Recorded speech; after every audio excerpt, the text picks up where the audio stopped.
loved poetry, guys, so let's honor him in that. If anyone has any poetry they wrote about Nia, please read it now. Does anybody want to go first on this one? Justin, would you like to? Yeah, I actually have a letter that he handed me to read out to everyone, so this is kind of a special. This is my first time reading it too. I thought I'd just save it. Read this at my funeral. Man, he's a character, man. I just miss that guy. My dear friend, when I die, please remember, life is short, and if you don't use it, you lose it. I had a good life. I love a family. I love friends. And when I go to heaven, please tell everyone Nia was a good boy. Very good boy. Chris P, would you like to say some poetry? I think Chris P's eating pretty good. Wait, Okay. I didn't write anything personally, but Nia did leave me with something that he wrote. He said, I was broke, but I'm living in the hills now. I was crazy, but this ice made me chill out. No 20s, and he blew on my bills. I'm not like Kylie Jenner. Everything I got is real now. That was his song right there. When he made that shit. Devin, you guys used to sing that together, right? That was her favorite tune, I'm not gonna lie. And he hated Jake Paul. I'm crying with you guys. Honest to God, you know, your love for him, it transcends this screen. You would have loved him, and he would have loved you. I never got to read my poem. JD, you could read. Realist Nia, that's my nigga. Now he up there with the bigger Jesus. Rest in peace, Nia. JD, turn off your smoking thing. Not the fucking time, bro. It's not the fucking time for that shit, bro. I'm sorry about that. Rochelle, what do you think of all this? Instead of being sad, it seems like everybody's humorous with this whole situation. Rochelle, just... I don't know if you guys saw what Rochelle put in the chat. What did you say, Rochelle? I didn't say anything. She said, and I quote, this kid kind of sound like a bitch. Who did that? I'm beginning to wonder about this because that is not appropriate. Who would say that about? It's just a hacker. Well, we're gonna keep moving on. Let's reflect on our lost friend. For the next 5 minutes, we will sit in silence to honor our lost friend, Nia. But before we start, Joe made something for this. I gathered a lot of photos of Nia you guys all sent in, so we're just gonna play that during the 5 minutes, so you know, at least you have something to look at. Okay, here we go.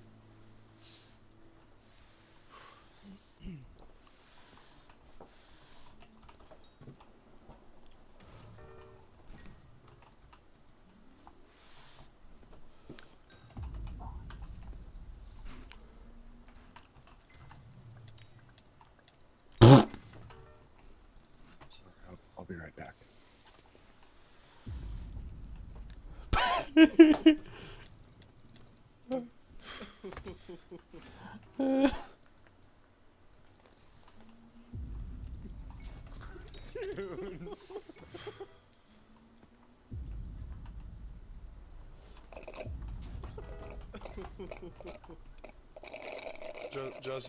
Justin. Mute your mic. Mute your mic. We can hear you.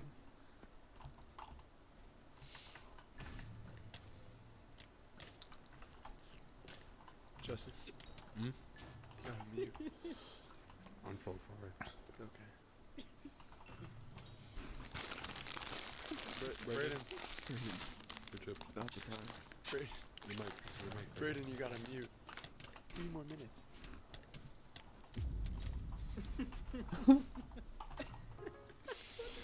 This is his favorite outfit.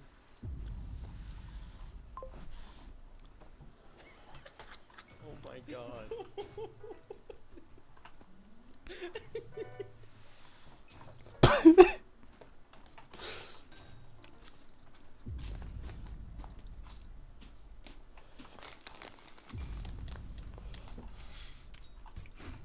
Damn. JD always did that with him. Oh my god, fuck this Nick. By the way, it's Rochelle. What? Rochelle, did you have something to say? Yes, I don't like people using my name and putting remarks in. Why do you keep making this about you? I'm not sure how real this is anymore. It is real. That was my friend. You're just saying that our friend didn't die? You're gonna say my nigga is not real. Rochelle, would you be able to just apologize to them? I'm having an issue with somebody crying and not look like they're really crying. Oh, come on. Cut the boys some slacks. They have a lot of feelings and love. I feel like this is like a Saturday Night Live. Listen, honey, you're very uptight. You know that? Sometimes you have to mix some humor in. You need to relax, okay? And trust people a little more. Listen to their heart. Mia would have been pleased to have you here, Michelle. Thank you, Michelle. God bless you all. Does anybody have any final remarks right now that they'd like to share? Well, boys, I think you're all real, and I can tell you're really in a lot of pain. You really love your friend. Thank you, Michelle. And don't let that other uptight, I don't know what, get under your skin. You guys are doing a great service for him. Did anybody else have any final remarks? That motherfucker owes me $8, and I need it. I'll give you the $8. Yeah, I don't think you're getting it back from him. I found it odd because that owed me $10 too. So I can send you $10 also. Wait, is that on top of the 30 that He owed you 30 also, Willie? I think that nigga owed us a lot of money. How do I get paid? Is it through like Venmo, Cash App? I'll tell you Are you afterwards. kidding? What are you worried about money for? Golly. he doesn't even know Nia like that. I don't even know why. He's just here for the money. I do. You know, young man, I wonder what they're going to say about you when you pass on, Yeah. Probably say he was tight. Steve Jobs looking ass nigga. Good for you. That was a good one, Langston. Thank you guys so much. I really appreciate you guys coming Thank through. you everyone for coming. Thank you, It's good to guys. see you all today. Thank you very much. Thank you, Michelle. Oh, Holy fuck. we're going to hell, bro. We are We're going to the 100%. deepest pits. Bro, Michelle is so real. Oh my god, we're going to Michelle. What the fuck is on your mouth? We're all going to hell. when Rochelle typed "this is some bullshit," this I haven't get it. Okay, well, we're down to the final 3. We have no more meetings left. We had only 4 meetings. I thought the funeral would have broke you guys, but here's the thing. Since there's 3 of us left, we're gonna vote on who was the farthest from laughing. The person that looked like they had the best composure the whole time, okay? Everybody DM me their vote. DM me their vote. Ooh. Ooh. Okay, we had mixed votes, everybody. You guys ready for this? The winner of the focus group Try Not to Laugh. Drum roll, please. Everybody, drum roll. Is Jaden. If he got some good votes here, Brayden is the winner! Congrats, Brayden. You have the best poker face. You weren't even on the verge of laughing that whole time. I was dialed. Brayden, congrats on winning, brother. Thank you, guys. Would you Thank like to see your mystery prize, brother? I would love to. Awesome. Okay, so actually I'm writing it right now. So you guys Hey, he's gonna need it after his ankle. Yeah, I might need it. If you guys haven't hit that subscribe button, most of you guys are not subscribed actually. Also, go cop the merch, familyfriendlyfans.com. We got the funniest merch in the game. I love you guys. Thank you guys so much for watching another Family Friendly Friday. And peace! Chat, Twitch streamer arrested after forgetting to feed her son. Can we watch? Or is it too much for y'all? Are y'all too pussy? Are y'all too pussy? I feel like y'all too pussy. Jesus. Good. Wait, God. how do you forget to feed your son? What's up with brain dead? No, what the was you doing for a week? Chat, what would you have to be doing for a week for you to forget to feed your jit? Good God. She's been a These were the exact reactions of officers who just encountered one of the most horrific scenes I saw of their this life. video already skipped. Yo, chat. Let me see who said that. Let me make sure we get it right. Funny meme here said, I saw this video already skipped. Should we skip the video because funny meme here has already watched this video, chat? One dude in this chat seen this video already, so he said we should skip it. The 2-year-old boy was found lifeless in his crib, a scene What? that still sits heavy on everyone who saw it. Nothing's gonna bring him back. It was already hard enough to want to live. They were my only motivation to get us out of here. Yeah. What's the reason why they did? Of March 2023, officers responded to an emergency call at the home of 26-year-old Jonathan Matthew Chi. What the fuck is that? and 29-year-old Sierra. What the fuck is that? Pearl Cytona. When officers entered the home, the first thing that hit them was the smell, followed by a stillness that felt completely wrong. They eventually moved toward a small bedroom, but nothing could have prepared them for the horror they were about to encounter.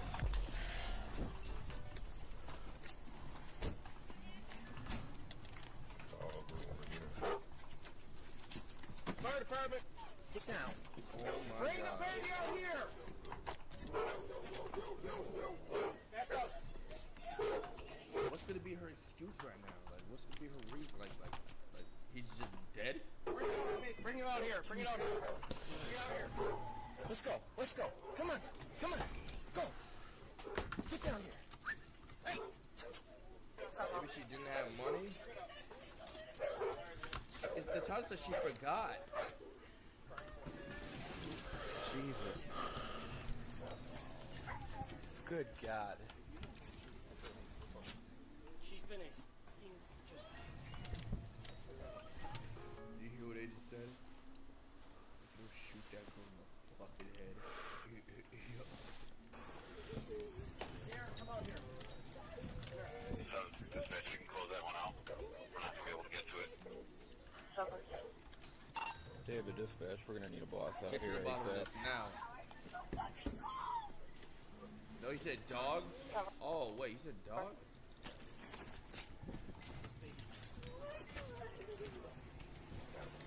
Dog? Oh.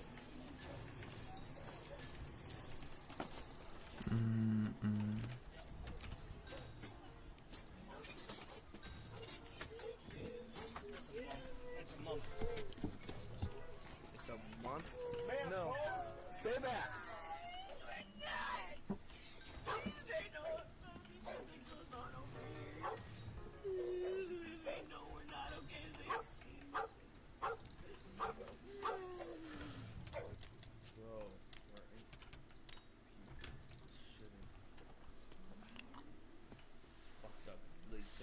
God-given right away, but god damn, certain people shouldn't be having kids. Certain people just don't deserve to have kids. No cap, bro.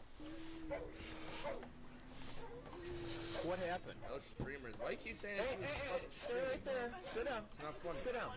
Sit down. Sit down. Sit. Oh wait, she wasn't. Oh, she was a Twitch streamer. Sit. I forgot. Sit. They've seen it all in this house. Who? John. Who's John? I did forgot. Dad, he's the man that lives in Zena. There's no way she was live. Was she doing a subathon? Out of here. Subathon. Out of here. I already said that too.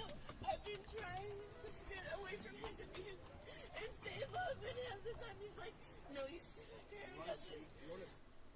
And I'm like, Did you see Sierra? yes, I've seen it. No, look now. Look.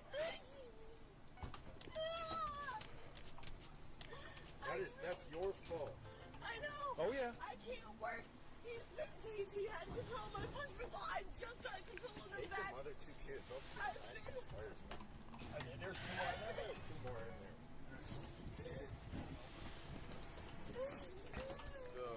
Baby's been dead. Baby's been dead for about a month. It looks like. What? The baby's been sitting there for a month. Yeah. Right there.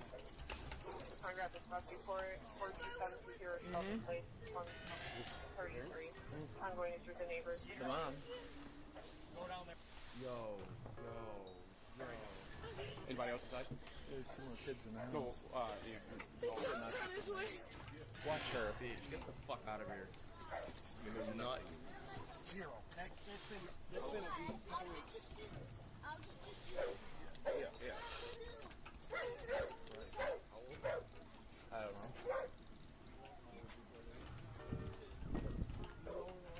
I thought it came out as 2 years.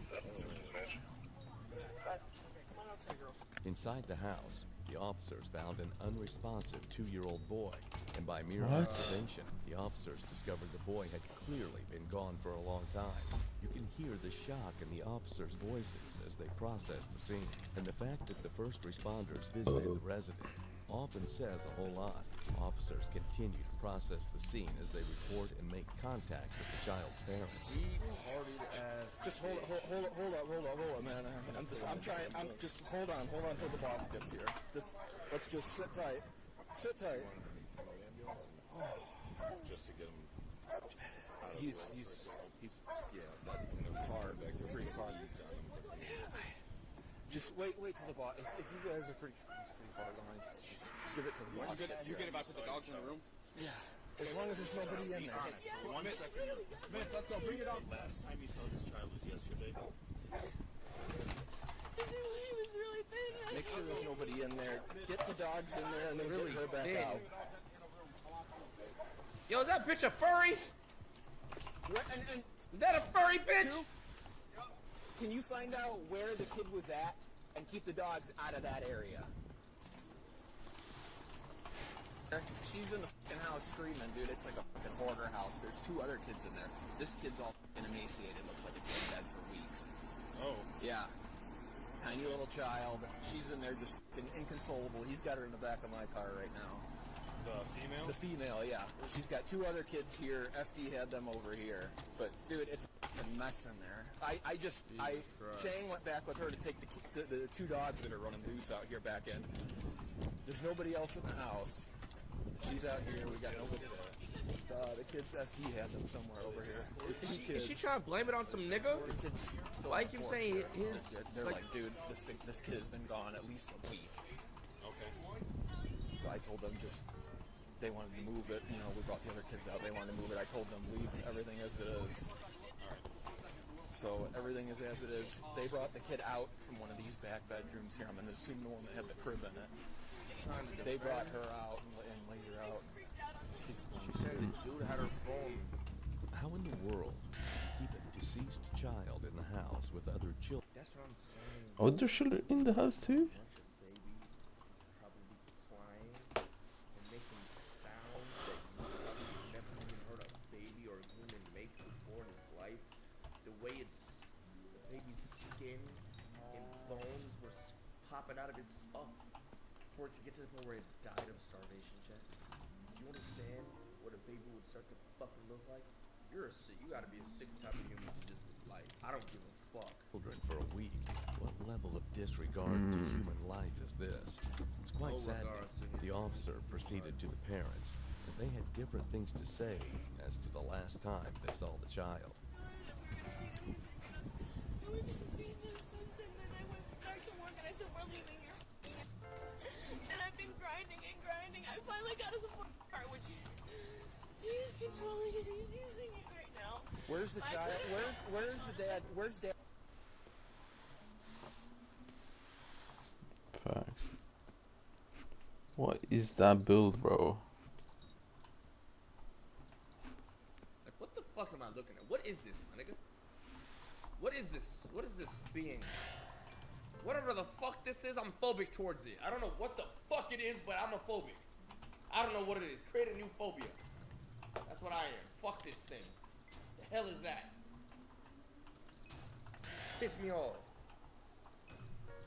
Bitch, kill her shit, gang. He's avoiding coming back, and I think he What's his name? I think he knew this morning when he left that Satan was gone. And What? When's the last time that you knew of that Satan was alive? Yesterday. Yesterday when? Yesterday morning. How do you know? Before I went to stream, I made sure he was eating a pot. Some of these you feel a little bit bad, but my God. Yeah. We come on here all the time. Not anymore. Not anymore, guys. I gotta assume this is gonna be the end of this one. Drugs. GG, bro.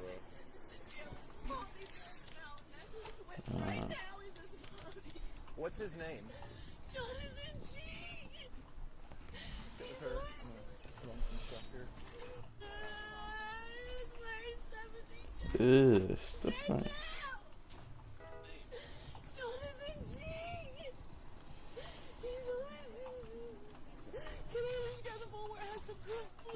have it in a little bit, okay? Okay, it's not like we don't believe you, okay? You just gotta give us some time, okay? Nothing's gonna bring him back. It was already hard enough to want to live. They were my only motivation. Oh yeah. What do you mean? What do you mean? What do you mean there's nothing that's gonna bring him back? What do you mean by that? My baby. I tried. I was pregnant. I was breathing. He's black. What does that? Why is it like that? Why is it like that? He looks like he choked or threw up or something. What wasn't that color? He had to have known. Even when I called him and I said he's being cold, there's no way you didn't know.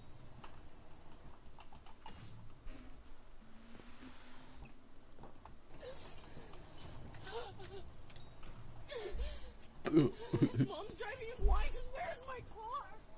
So, chat, do you think this bitch is a lunatic? Or she just trying to have her best acting performance? Do you think she's like a lunatic and she's believing the things that she's saying? Or she's putting on her best acting performance because she knows her life is over?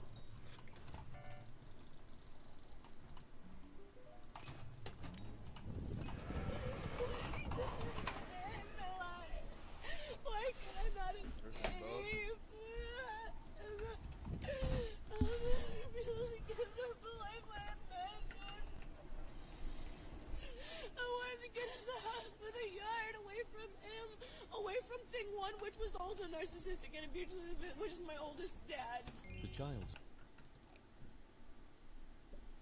You have a dead son on the floor and just died of starvation. And you talking about narcissistic and abusive.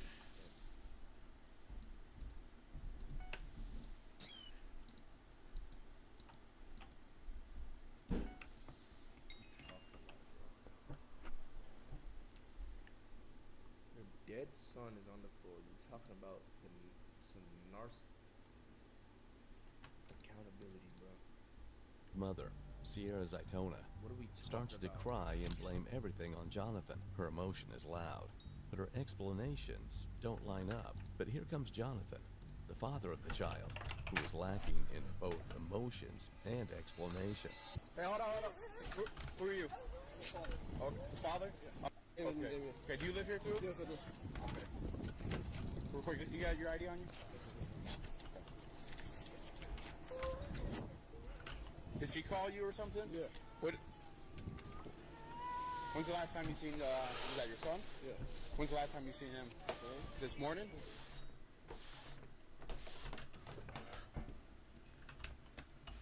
Is it lagging, bro? The fuck you mean this morning, bitch ass boy? The hell do you mean? Baby's been dead for a minute. Okay, how was he this morning? Fine? Okay. So, what time did you see him this morning, roughly? About 12 a.m.? p.m.? p.m.? Okay, what was he doing at that time? Sleeping? Well, where? What room specifically was he sleeping in? The first bedroom right here. This bedroom right here? Yeah. Okay.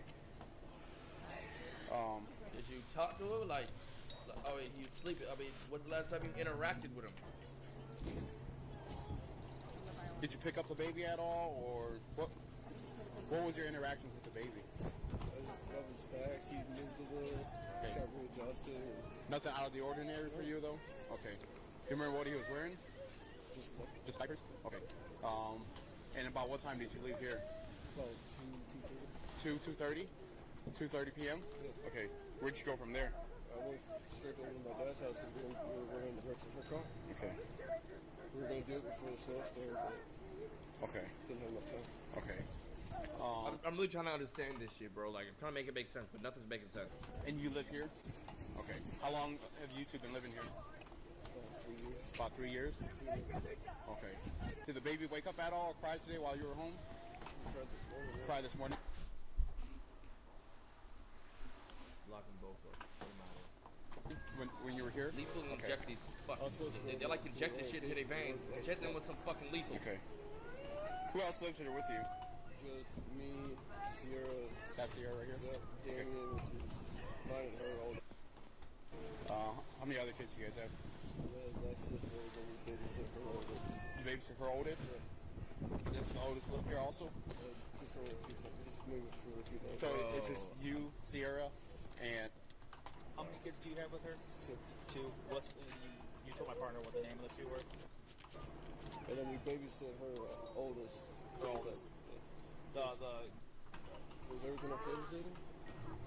We're still investigating. Both? 95 both? Or? Yeah. Okay. Both are car. In one car? No. Okay. Yours and mine. The kids out of your car? They're in 14. Okay. I'll take this. This bitch still blabbering in the back, bro. Again, the father claimed he saw the child that morning and he looked fine. That would have been believable, but the cause of the child's death totally nullifies this. The medical examiners eventually confirmed the cause of death. It's starvation.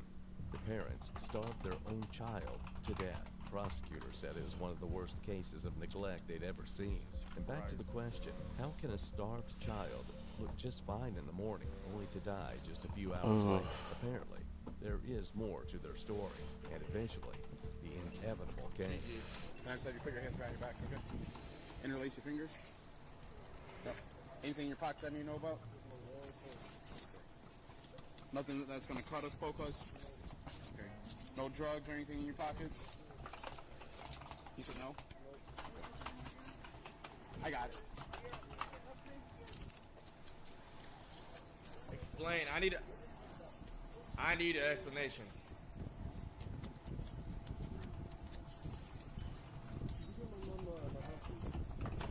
Who is it?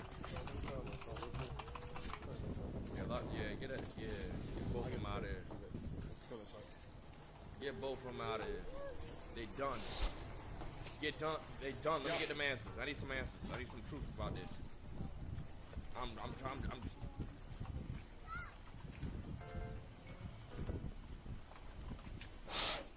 They run out of food stamp or what? Nigga. Nah, man. She got enough money to keep that internet on for her to fucking stream. She can get some fucking food. Think about that, bro. They got enough. I don't care where they living at. They got enough money to keep the power on, the internet on, so she could be a fucking streamer. She could get some fucking. Oh, there we go. Fuck out of her. This could be the one. Some fucking drugs, gang. Real quick.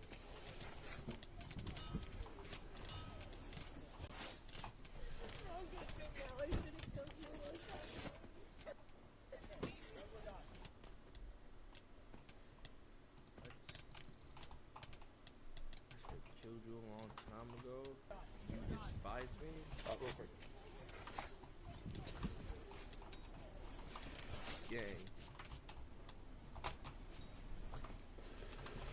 Ladies, stop letting anything put your dick in you.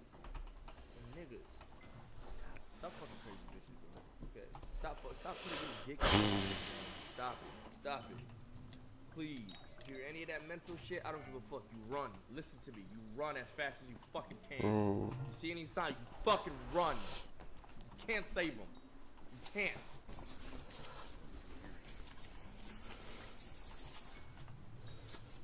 And niggas, Jesus Christ. Have some fucking standard for yourself. Oh my god. You got the fucking drugs. Have a seat. I gotta get. Miss, what's your name again? Zia, can you stand up for me?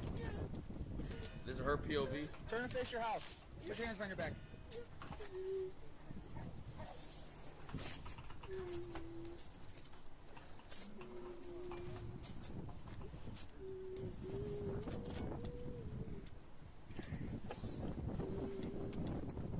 Yo, get them ears off her fucking head, bro. I'll put her in mine, Chang. The plans to assassinate Hitler. Adolf Hitler is giving a speech in a beer hall in Munich. Right behind him in the column, a bomb has been hidden away, and it is about to go off. The German carpenter and Nazi opponent Georg Elser has planned this moment for months. He knew Hitler would be here tonight. He knew when exactly the Führer would give a speech. Elser installed explosives with a time fuse. At exactly 9:20 p.m., his bomb is supposed to detonate. The explosion causes the entire ceiling above the podium to collapse. 63 people get injured, 8 die. But Hitler isn't one of them. How? He left the beer hall earlier than expected at 9:07 p.m. Georg Elser failed. You couldn't stop the bomb? Right? But this was just one of many attempts to assassinate Hitler. One of almost 40. Today, we take a look at some of the most spectacular plans to rid the world of the Nazi leader. Why did they all fail? How did he keep getting away? Was Hitler just that lucky? Or was there more to it? I think that's cap, bro. It must have been a whack 40 attempts. There's no way 40. This is Henning von Treschow, a first general staff officer in the Wehrmacht. At first, he's a supporter of Hitler when he seizes power in 1933. But that will soon change. Trescow's turning point comes in 1941, when Germany attacks the Soviet Union. He thinks Hitler's invasion is military madness. He thinks they will lose the war. But Treschow also has moral concerns. He knows about the mass murder of Jewish people. He knows what the regime is doing. A resolve forms within him. He's convinced that this mad dictator must be stopped at all costs. And in spring of 1943... I don't believe that. Now, I don't have no proof, but you mean to tell me this nigga listened to 10 years of Hitler speeches and he's surprised? Have you ever heard the nigga talk? How are you surprised? He was like literally talking about doing that very thing. Treschow makes his move. He manages to persuade his commander-in-chief Günther von Kluge to invite Hitler to Smolensk in the Soviet Union. Here, Treschow is stationed, and the Führer agrees. On March the 13th, 1943, he makes a stopover in Smolensk on his flight from Vinitsa to his headquarters in East Prussia.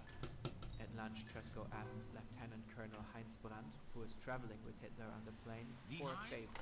Brandt is to deliver a package containing 2 bottles of Control Cognac to a friend of Trescow's in East Prussia. Treschow tells him that he lost a bet. Instead of 2 bottles of alcohol, however, the package contains a bomb with a detonator. Treschow wants to feign an airplane accident. His co-conspirator, Fabian von Schlabrendorf, secretly activates the time pencil and then hands the package to Brandt. The plane takes off at around 3 p.m. On board are Hitler, Brandt, and the bomb. The bomb is supposed to explode within an hour. Schlabrendorf set the timer by crushing a glass vial filled with a corrosive liquid in the time pencil. The airplane should crash at about the height of Minsk. So why didn't it? But Hitler lands in his headquarters unscathed. Brandt had packed the package in the cold cargo hold. The acid detonator had frozen. Treschow immediately calls Heinz Brandt and tells him that he accidentally gave him the wrong package. The next day, Schlabrendorf flies to East Prussia, exchanges the package with 2 bottles of cognac, and defuses the bomb. Producing videos like this one takes a lot of time. He didn't get caught either. In fact, he was part of a sworn circle of military resistance fighters determined to kill Hitler, and they were far from giving up. A key figure in the group was Lieutenant Colonel Klaus-Schenk Graf von Stauffenberg. Damn, his name is Klaus-Schenk Graf von Stauffenberg? Wow! Fuck, where does his first name end? Over the years, he became the head of the military conspiracy. Treschow and Stauffenberg were close companions, and they were always looking for a new opportunity to eliminate the Führer. They didn't have to wait for long. Fast forward 9 months. This is Axel Freiherr von dem Busche. He's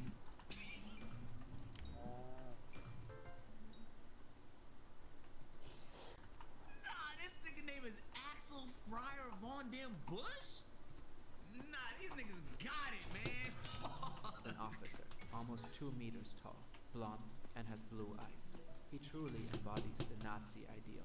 This appearance is supposed to provide him with the perfect opportunity to kill Hitler. Von dem Busche and a group of other soldiers are to present the new Wehrmacht's uniform to Hitler at his headquarters. Von dem Busche plans to use a hidden British hand grenade to blow himself up along with the dictator. Wait, hold on. But then in Berlin, the railroad wagon is destroyed by an Allied bomb. It contained the new uniforms. No uniforms, no presentation. The meeting is postponed. Von dem Busche isn't an option anymore. Just 1 month earlier, he was seriously wounded. One of his legs had to be amputated. Instead, Stauffenberg now wants the 21-year-old Lieutenant Ewald Heinrich von Kleist to trade his life for Hitler's death. The young lieutenant takes his time to think about it and agrees. Von Kleist is ready to do the job and prepares. But Hitler cancels the appointment on short notice. On July 7th, 1944... Okay, hold on now.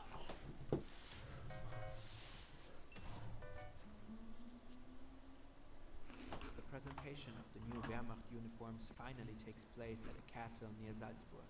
This time, Major General Helmut Stief is chosen as the assassin. He too is part of the resistance group. The odds of success are extremely high. An explosion at that distance is nearly unsurvivable. It's the perfect opportunity. Then, at the last minute, Stief hesitates and backs out.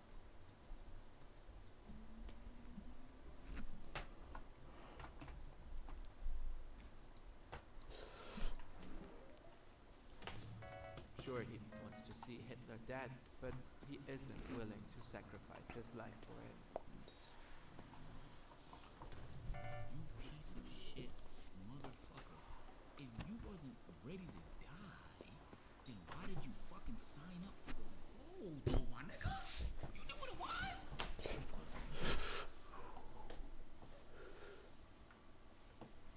Yet, the group around Stauffenberg doesn't care. They plan a new attack. This time, Stauffenberg wants to do it himself. He aims not only to kill Hitler, but also to bring down the entire Nazi regime in one coordinated strike. In the early morning of July 20th, 1944, Stauffenberg and First Lieutenant Werner von Heften fly from Berlin to the Führer's headquarters. Stauffenberg is to report on the Eastern Front at a meeting with Hitler. It presents the perfect opportunity for Stauffenberg. He plans to arm 2 bombs in his briefcase, place it near Hitler. The bomb shit is not fucking working, my nigga. How many times are they gonna try a timed bomb attack, bro? During the meeting and leave the room before the bombs go off. Then he plans to fly back to Berlin, where he and other resistance fighters... Bro, shoot him! These niggas suck, bro. Straight up. Some of the worst assassins like, literally, bro. Nigga, just shoot him! They're going to find out you did it. They're going to kill you, bro. Shoot him, shoot yourself, my nigga. In GTA. Stop placing time bombs, my nigga. You have failed the same thing. You tried the same thing. God damn. They get back to the fucking drawing board and just plan another time bomb attack. Let's go off. Then he plans to fly back to Berlin, where he and other resistance fighters plan to take over power after Hitler's death. At the Führer's headquarters, Stauffenberg learns that the time of the meeting has been changed. Due to a visit of the Italian dictator Benito Mussolini, it is moved forward by half an hour. At around 12:15, Stauffenberg pretends to want to change his shirt. Together with Heften, he wants to secretly activate the time fuse for the bomb before the meeting begins. But they get interrupted and told to hurry not to be late for the meeting. Therefore, they can only arm 1 of the 2 explosives. So Stauffenberg doesn't pack the second one and leaves it with Heften. Okay. Okay, hold on now. Correct me if I'm wrong, but if a bomb explodes next to a non-exploding bomb, it should still explode. The bomb that has yet to explode. He then enters the meeting. He puts his briefcase down near his target at the end of the table. That's a tough Hitler and the nigga. bomb That is- are now that's not separated by only about 1.3 meters. Stauffenberg gives his report and then immediately leaves the room, supposedly to make an important phone call. Yo, Dino Joshi. A few minutes Hello, later, hello. Hitler leans over the table to further discuss war strategy, and the bomb detonates. King minus Omega, please. This is the one. Stauffenberg watches the explosion from 200 meters away and is certain. Hitler is finally dead. He flies back to Berlin with Heften to continue Operation Valkyrie. They plan to blame the SS and the Gestapo for Hitler's death. Then they want to take power and put an end to the Nazi dictatorship. But Operation Valkyrie failed.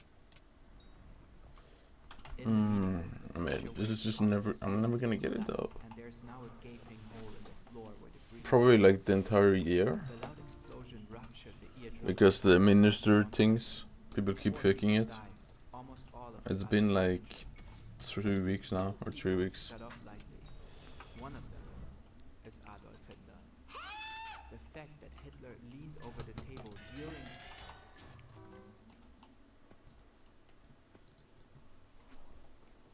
the explosion saved his life. He was only thrown slightly upwards by the force of the explosion. If Stauffenberg had also placed a second bomb in his briefcase, You should just use DX, it does more damage. with the failed assassination attempt And just the damage reduction on Hypixel now as well. the Nazi regime also fails only a few hours later. Stauffenberg and the three other main plotters are shot that very night in the courtyard of the Blender Block. Those are the headquarters of the General Army Office and was the If the heart nigga with the of frag military grenade just did his resistance. fucking job. 200 other co-conspirators also get executed. It is the last known attempt to assassinate Hitler. On April the 30th, 1945, Hitler committed the Führerbunker in Berlin. Pussy. Why did Hitler survive again and again? In old photos and video recordings, we almost always see Hitler walking around alone. That was part of his image as an invincible, untouchable dictator. But in reality, Hitler had made many precautions to protect himself.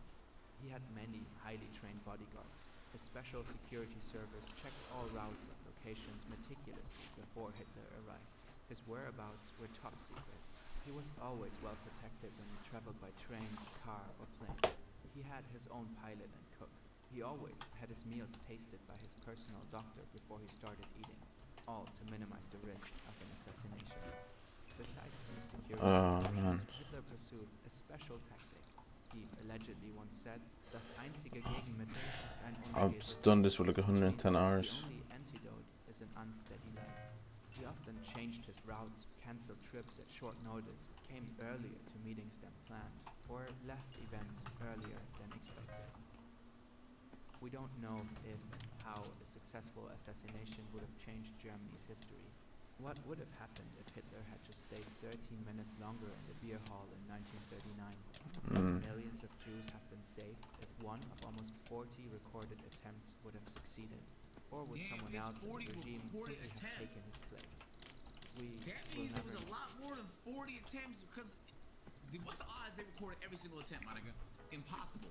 It's some people that failed and we don't know about it. Damn, bro. 0 for 40 is crazy.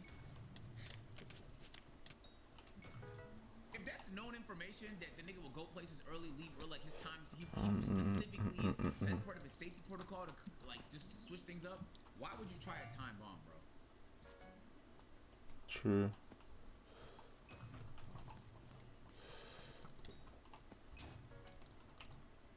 That's a good point.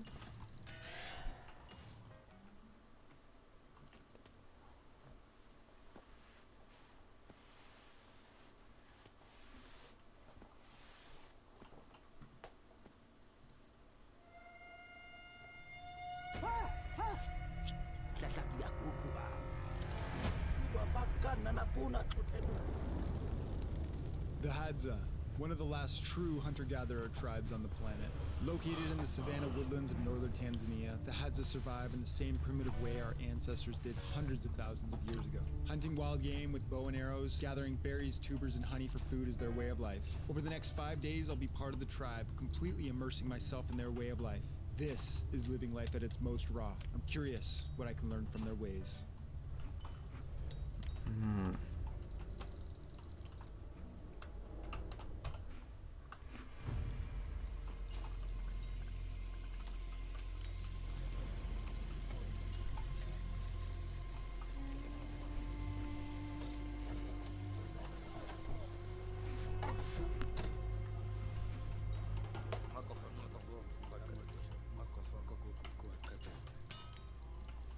So we just got to the Hadza camp. We're all just kind of hanging out, getting ready for tonight's hunt.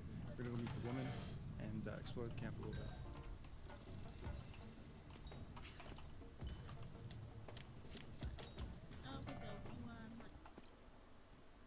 bit. Log.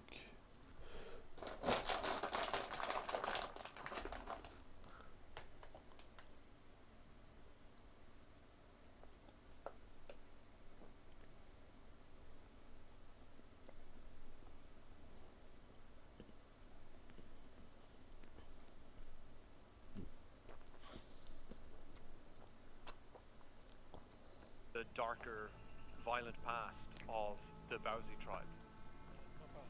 It was very common for tribes in this area to be at war with each other in the 1980s. And so for tribe members before this, it would be very common to have killed someone. He's happy to explain his past life. Okay. So I guess my first question then is, has he ever had to kill someone?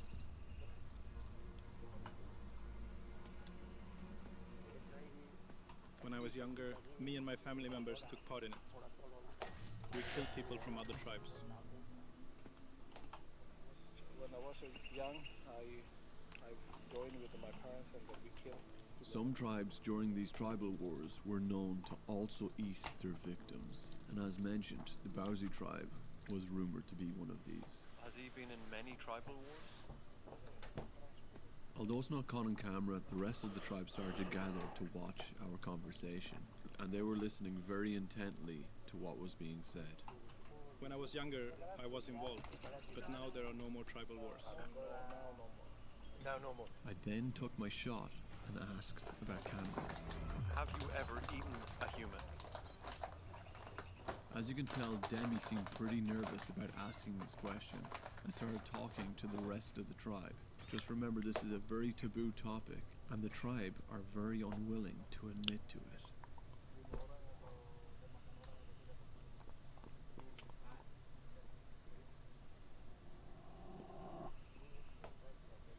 I have killed in the past, but I have never eaten human flesh. Okay, he killed human, but he didn't eat. In front of me and with the camera on, it seemed the elder would not say yes. So I tried shifting tactic. Has anyone in his tribe eaten human?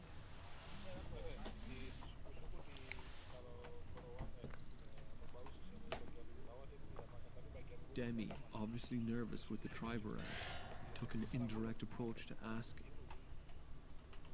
In the past, we would kill people and leave them to rot. The wild animals would eat them. We do not eat them. Cap. Wild boars would eat them. Tribes here, they don't kill. They don't eat flesh. They just kill and then just leave it, and then the wild pigs eat them. But the Highlanders, Highland of the Bausi tribe, they eat. However, I kept pressing Demi to keep going. So, I thought you said one of them eats human, no?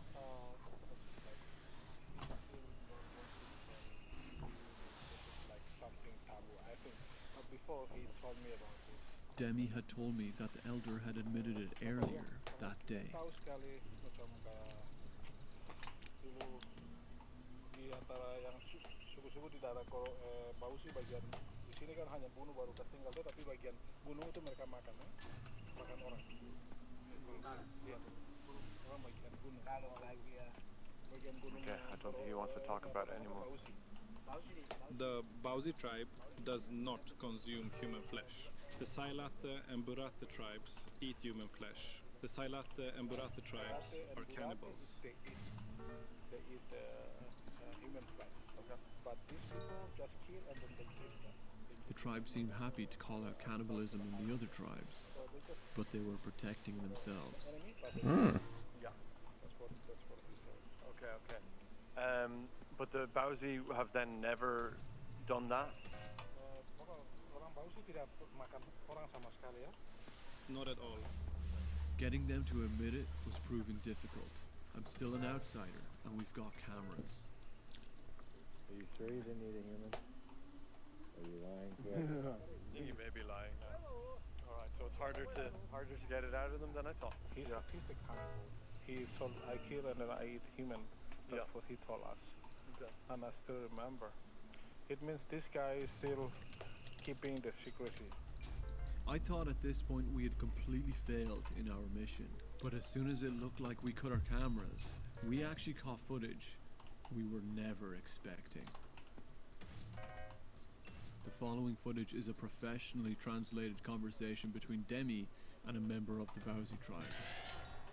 They were not aware the camera was recording. Masih belum, masih. Cerita lagi. Bukan. Nanti macam dia syuting itu mereka memang benar-benar bunuh baru yang mereka bilang kanibal itu berarti kalau setelah bunuh makan. Dan dia bilang itu bunuh betul, tapi waktu itu dia makan atau tidak itu yang tidak diceritakan seperti yang baru-baru di bawah pohon itu. Bukan maka itu. Maka itu.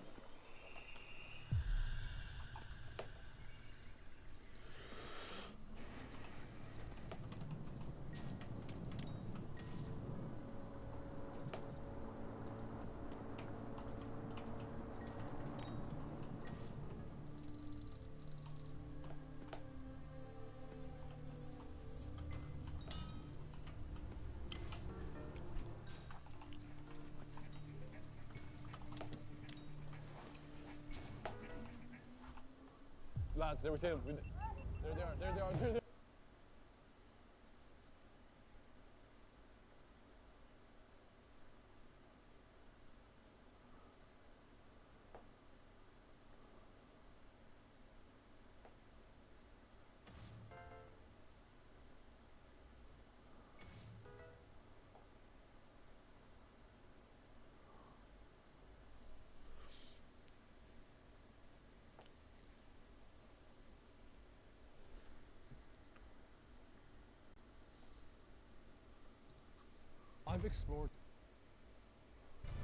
I've explored some of the deadliest islands in the world. From those covered in the toxic bacteria to ones infected by the bodies of plague victims. There's literally bones everywhere. And to one that I've never shown that very nearly ended my life. Stay there. Out of there, Diaz. Get out of there. Get out. Oh my God! Here's my full experiences of going to islands no one should ever go to. Starting with, this island has been covered in a toxic chemical called anthrax that has a 90% chance of killing you if you breathe it in. And so, I'm going. Anthrax Island is located in a remote part of Scotland where the government used it to test biological weapons. We made it to Scotland! Anthrax Island, here we come, boys! Are we in Scotland? You are in Scotland, yes. Oh my God! Where are we? We're the Stephen King novel again. We've driven to the edge of the world. This is honestly nuts. Basically, we're on the rural roads of Scotland. We need to try and convince someone with a boat to bring us over to Anthrax Island. Wait, what do you mean, bring us Scotland? as close? You told me you had a plan. Plan is a strong word. I'm in the middle of actually nowhere. Oh my gosh, where are we? Now that we're coming into the area surrounding Anthrax Island, we have to be especially careful. This place has a tiny population and makes the likelihood of running into the owners of Anthrax Island pretty high. What problem with an island? No, we don't have a problem with it. Have you heard of, you know the island, do you? Alright. Wait. No way. What did you say? You own the island. You want to see the contracts? Yeah. Yeah? Yeah. Alright, well come with us. No, we're not going on. You're trespassing. Nobody said that. In this video, I was being pretty dumb and telling the entire world that I was going to claim Anthrax Island by getting a load of people to sign a petition. And I had no idea it was going to backfire like this so quickly. But how did these guys know my plan? This man here. Are you a spy? This man has signed the petition to transfer the deed of ownership. Who in your family owns it? Elixir, record this. Wait, the owner? Your uncle's in the pub. Yeah. The owner of Anthrax Island. Well, we should go straight to the uncle. Yeah. Okay, don't kill us or anything when we walk in.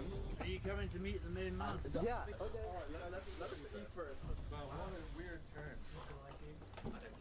I think when We've come to a random place, which is an hour and a half away from the place. No, they were up for us to just go straight. I believe it. Apparently we've met the nephew of the owner of Anthrax Island, and he's in this pub. I'm going to go in there, I'm going to confront this man, I'm going to tell him right to his face that Anthrax Island is ours. You got that? Yeah. Oh my god. 3, 2, 1. I'm looking for the owner of Anthrax Island, you know. And after coming so far, I was suddenly face to face with the one man who stood in my way from claiming the island. I am the rightful inheritor of Anthrax Island. What's your name? Darata. Paperwork. Have you not seen the amount of people who have signed this petition? We're going to have to fight through 50 soldiers who are devoted to this cause. Do you want to sell the island? I won't go there and slap you. No. You won't be shot if you go in there and look in this. What? He said it's illegal to shoot. It's illegal to shoot. These guys were super angry and scary. They were threatening to shoot us if we trespassed on their island. So I thought it was time we got out of there fast. But there was one last thing I wanted to tell them before we left. I'm going to go over to that island tomorrow, and I'm going to take it from you and your family by force. And I will do it right in front of you guys. I don't care. And so, me and the crew left immediately to figure out how to take this man's island without him being able to stop us. I told them to their face I was going to take their island. I didn't tell them when. They probably don't expect us to get there at 5 a.m. Okay, so we're coming up to the harbour. This man does not know that we want to actually get onto the island. It's finally happening. It's crazy. Just need to convince the captain to bring us as close as possible. There we go, Anthrax Island, here we come. How are they going to stop us from taking it now, huh? How are they going to stop us?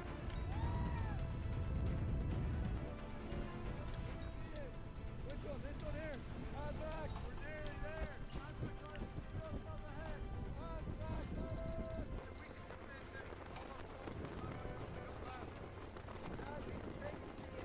Wow, there she blows. This is our baby right here. Whoa, that was crazy.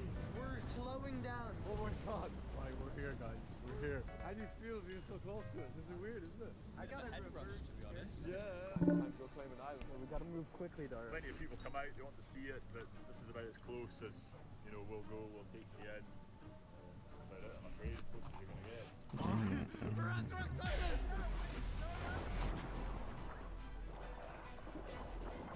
Lobby open. Huh. Whoa, whoa, whoa, whoa! I go for it. He's gonna have to come down. Yeah, he's gonna have to go for it. I'm not too fond with jumping in, so please can you take us close to the shore? Yeah.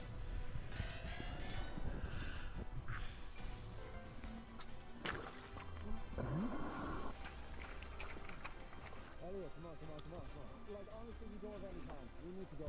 We had made it onto Anthrax Island, the most toxic and dangerous island in the world. Now I just had one last thing to do in order to establish my empire. Guys, it is taking us a long time to get here, but we are here through all adversity. We're not meant to be here. This is the most deadly island in the world. We can only be on here for a couple of minutes. And this life is not often you get handed things. If you want something, you gotta go get it, boys. We're about to claim our goddamn island. 3, 2, 1. But something really, really weird happened to that island as soon as I uploaded that video. Oh, the fire! Matt, you want to come in? Did somebody say island? Yeah, glasses off. Someone found out we'd obviously been on the island since we just put up a video about it, and they set fire to it. This island was way more important than maybe we thought, and someone was trying to hide something. So we went back to the island. But we didn't just go back, we stayed overnight. This is Anthrax Island. It's an island covered in toxic bacteria called anthrax that has a 90% chance of killing you if you breathe it in. And this is my last bit of fresh air for the next 24 hours. Because I'm going to spend the night here.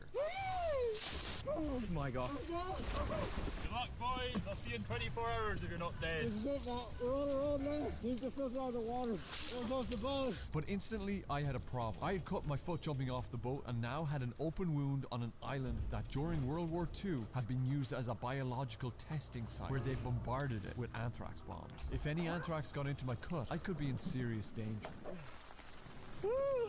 Oh, lad.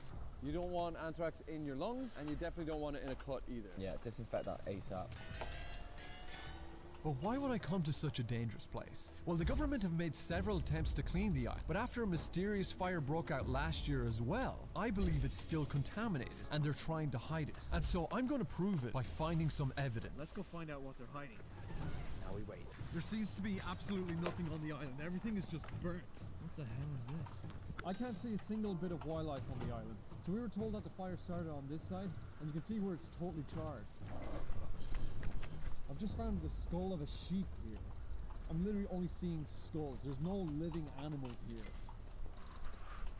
Oh wow, there's just bones and skulls everywhere. Okay, we need to find out where this fire started. So nobody knows how the fire started, but the locals on the mainland were terrified that the anthrax would go airborne and infect their villages. But since then, no one has come out to physically examine the island until now. Alright, now this looks really odd to me. This is very, very burnt and charred here. This looks like a bonfire right here. But then there's just another one over here. One there, one just over here. Someone has built up 5 bonfires and put gasoline between them and tried to light them all up. This is absolutely not an accident. Now that we know that this was clearly intentional, we need to find out who started the fire and get them to admit that they're trying to hide that anthrax is still on the island. And so I've got my friends Quentin and Ellie on the mainland. We're going to do some investigating. Ellie, we need you to find out who started this fire. Okay, we will find him, Dara, and we will interrogate him. Are you guys familiar with Grinyard Island? Are you familiar with Grinyard Island? Well, you guys saw the fire? Yeah, I saw the smoke from here, but... And you saw it too? Just spread like... No idea how it started. We saw it start. You do get wildfires around here. A wildfire? In Scotland? It's fucking cold here. After hours of interviewing, Ellie finally found someone with some important information. So I don't know if you saw anything suspicious? I'll tell you a good person to go and talk to, and you can tell him I sent Gary Ross. Ask Gary Ross who set fire to Grinyard Island. He works for the Grinyard estate. And he'll know the answers. Whether he'll tell you the truth, I doubt it. We now have a prime suspect for who started the fire. So while Ellie and Quentin hunt him down, me and Matt have another important job to do. We're going to now go to loads of different locations on the island and test it for anthrax. The only way to truly prove that they are hiding that this island is still infected with anthrax is to test it ourselves. You ready to go out and brave the anthrax again? I guess so. So it's actually so unplayable. Yeah, I'm kind of dehydrated. I'm about to do this. It was a bit silly. Okay, let's go. We're about to massively increase the risk of being on this island right now. We're going to dig up 10 soil samples from the ground where anthrax spores can survive for hundreds of years. And digging them up, so it's sample 1, could release the spores into the air. I don't know if this is going to be a friendly greeting. Oh my god, this is where he lives! Gary's house is literally through these bushes. This is literally straight out of a horror movie. Alright, let's go! Quentin, this is spooky. So it's sample 6. Sample 7. Sample 8. 2 more samples, we're nearly there. Sample 9. Just 1 more left.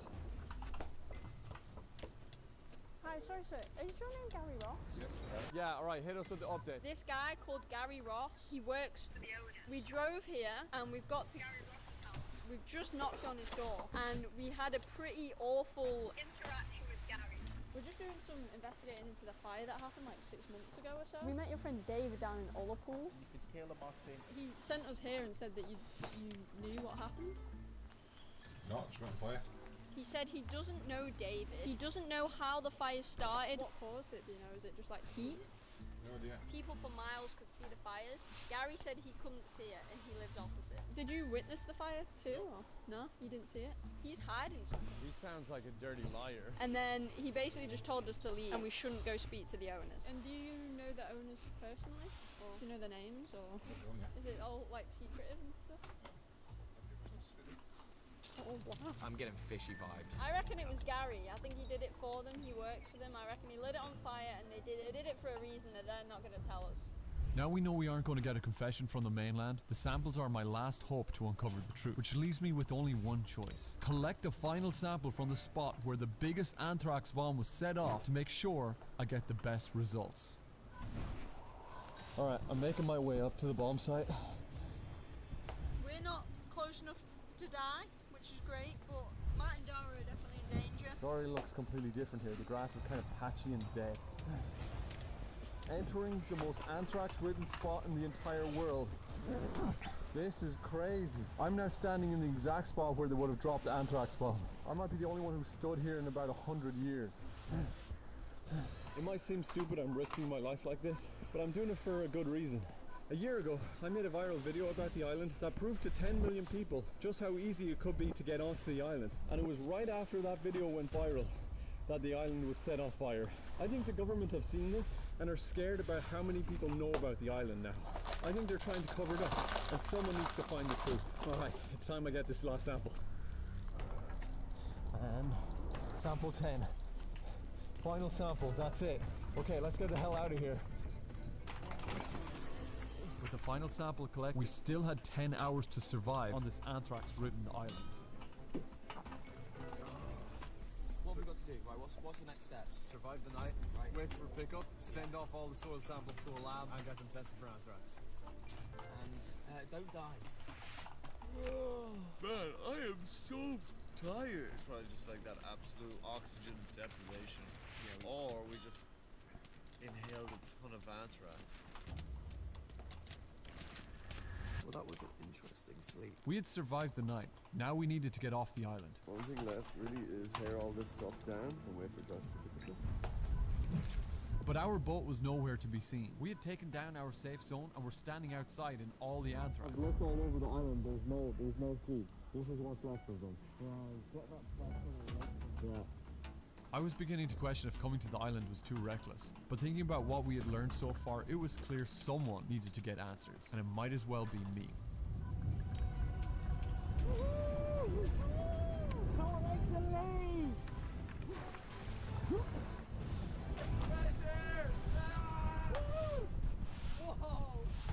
We had gotten off the island and had our 10 samples. It was now time to send it to the lab.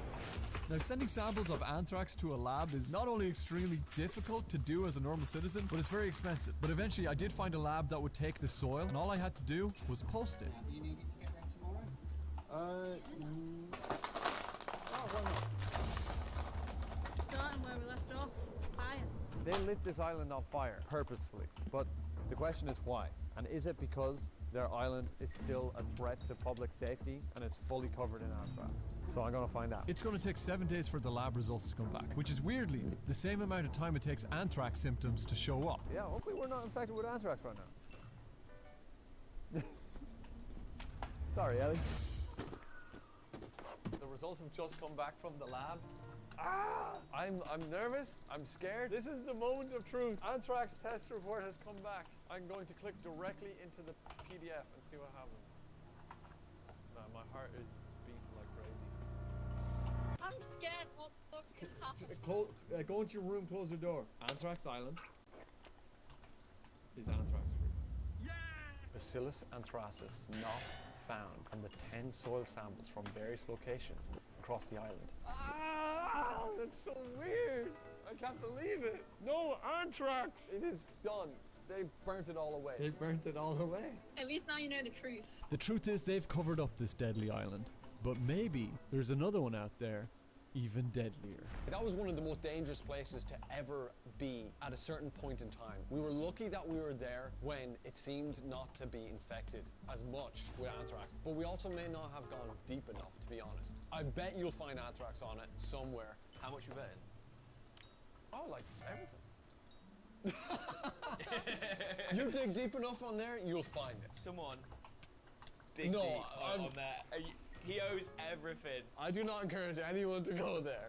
But anyways, the next island is very different, but it also has an incredibly dark history like this one. And they also say it may be a little bit haunted. In fact, it may be just the most haunted island in the world. Behind me is the most haunted island in the world, where over 150,000 people have died of the Black Plague, and it is completely illegal to step foot on. So I guess I better not go there. The police have banned anyone from visiting this island after countless unexplained injuries and deaths. This is not safe. Here we go. I got it. Oh, I got it. Oh, there's a boat coming. There's a boat. Run. Get down. A police boat literally is coming straight for us.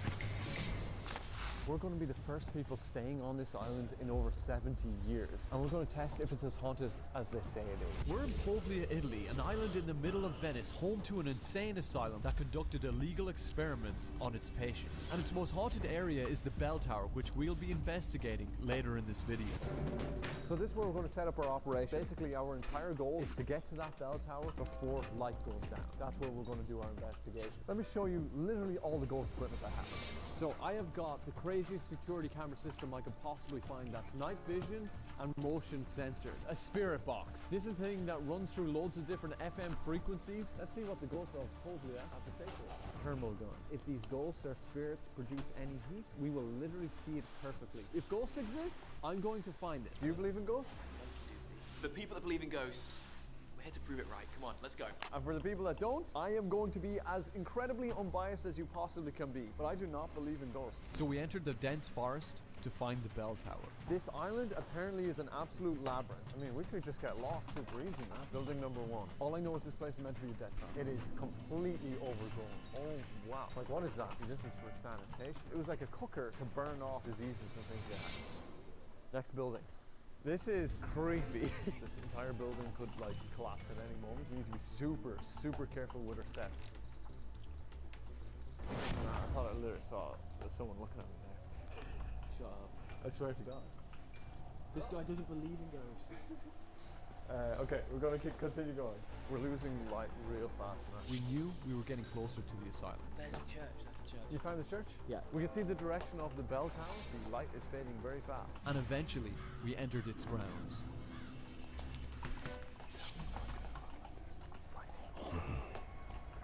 What the hell is in there? Smells funny. I'm not going. Yeah, I'm not going in. Right. Yeah, no. But we didn't have to, as the entrance to the asylum was right around the corner. The entrance to the asylum. It looks imposing and scary. I'm not gonna lie. You ready to enter hell? Oh god. Need to get some lights on. We now need to start planting the first cameras. Deep into the asylum we go. I'm getting the sense that like just anything could be around the corner. Patient death. Oh man, look how dark it's gone. Every step I'm taking feels dangerous. Oh my god. This hallway looks like the most horror hallway I've ever seen. I'm gonna plant the camera here. I swear to God, I'm feeling creeped out. This place is freaky. So guys, I have no way of really explaining what happened next, but for some reason all of our equipment stopped working all at the same time. Everything's not working. We are now possibly cut off from the outside world. But I had an important mission from that. Send the guy that believes in ghosts off to check to see if there are ghosts on his own. You'll be fine.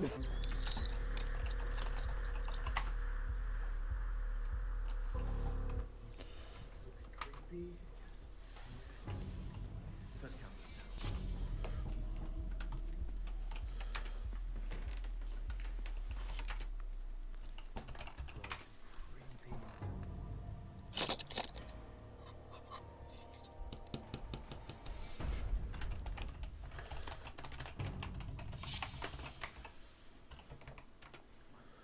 Well, thank God. Yeah, it's me. Man, the light is not working. I mean, I swear to God, that light is turned off about 5 times. It doesn't like us being here. I do not like walking on this. You feel alright? Other than seeing what I thought was like a flashing light from a spooky man. Yeah, it keeps happening. Right, well, we're going old style YouTube right now. So we have all the cameras set up all over the asylum now. Now it's time to venture a good bit deeper with the heat gun. It's oogly boogly time. We're going to track down the smallest thing we can find on this. So Right, you ready? Let's see if anything in this entire place has any kind of Hello. signature. There's like a trail of heat. Right, let's follow this. Oh my god, look at this lag. There is literally a bit of a heat and signature following along the wall. Oh man, where is it taking us? Ugh, it's lagging bad, bro. There's some heat up here, through the door. That door is warmer than everything outside. Oh, yeah, there's heat in here for some reason. Oh man. Do you know where this heat just led us? No. I am not joking. Oh my god. They say that the bell tower is the most haunted part, and weirdly, the heat gun brought us right to it. I don't know how to explain it. I'm guessing that if there is one place that is, there we go again, that's haunted. So I think this is where we do our biggest test. For any of you watching that believe in paranormal stuff, I'm not sure I believe it. But if I did, I think here would be the spot that we would find some activity. Before I open up myself to being possibly possessed by a demon or something, I have something to say.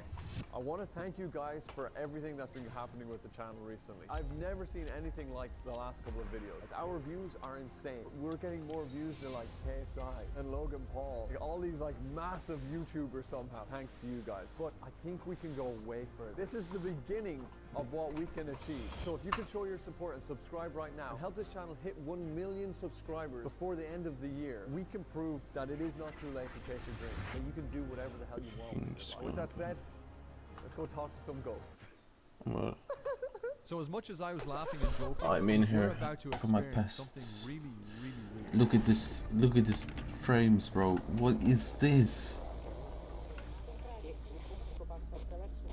Well, they're definitely Oracle.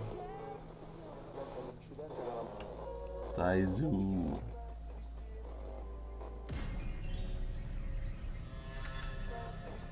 We couldn't understand Italian, so we realized we were going to have to take it off the island for translation. But first, we needed to collect as much audio as possible.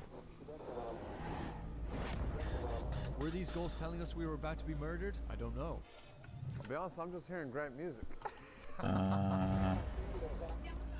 Is this something I should keep? I can't speak Italian, so now it's time for us to just sleep. Feel and like, get this translated in the morning. Matt, you ready? We're going to be the first people to sleep on this goddamn thing in over 70 years.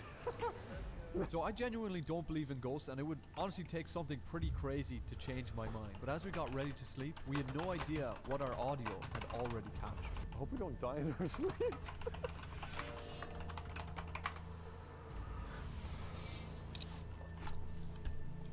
How are you feeling, Matt? I feel right.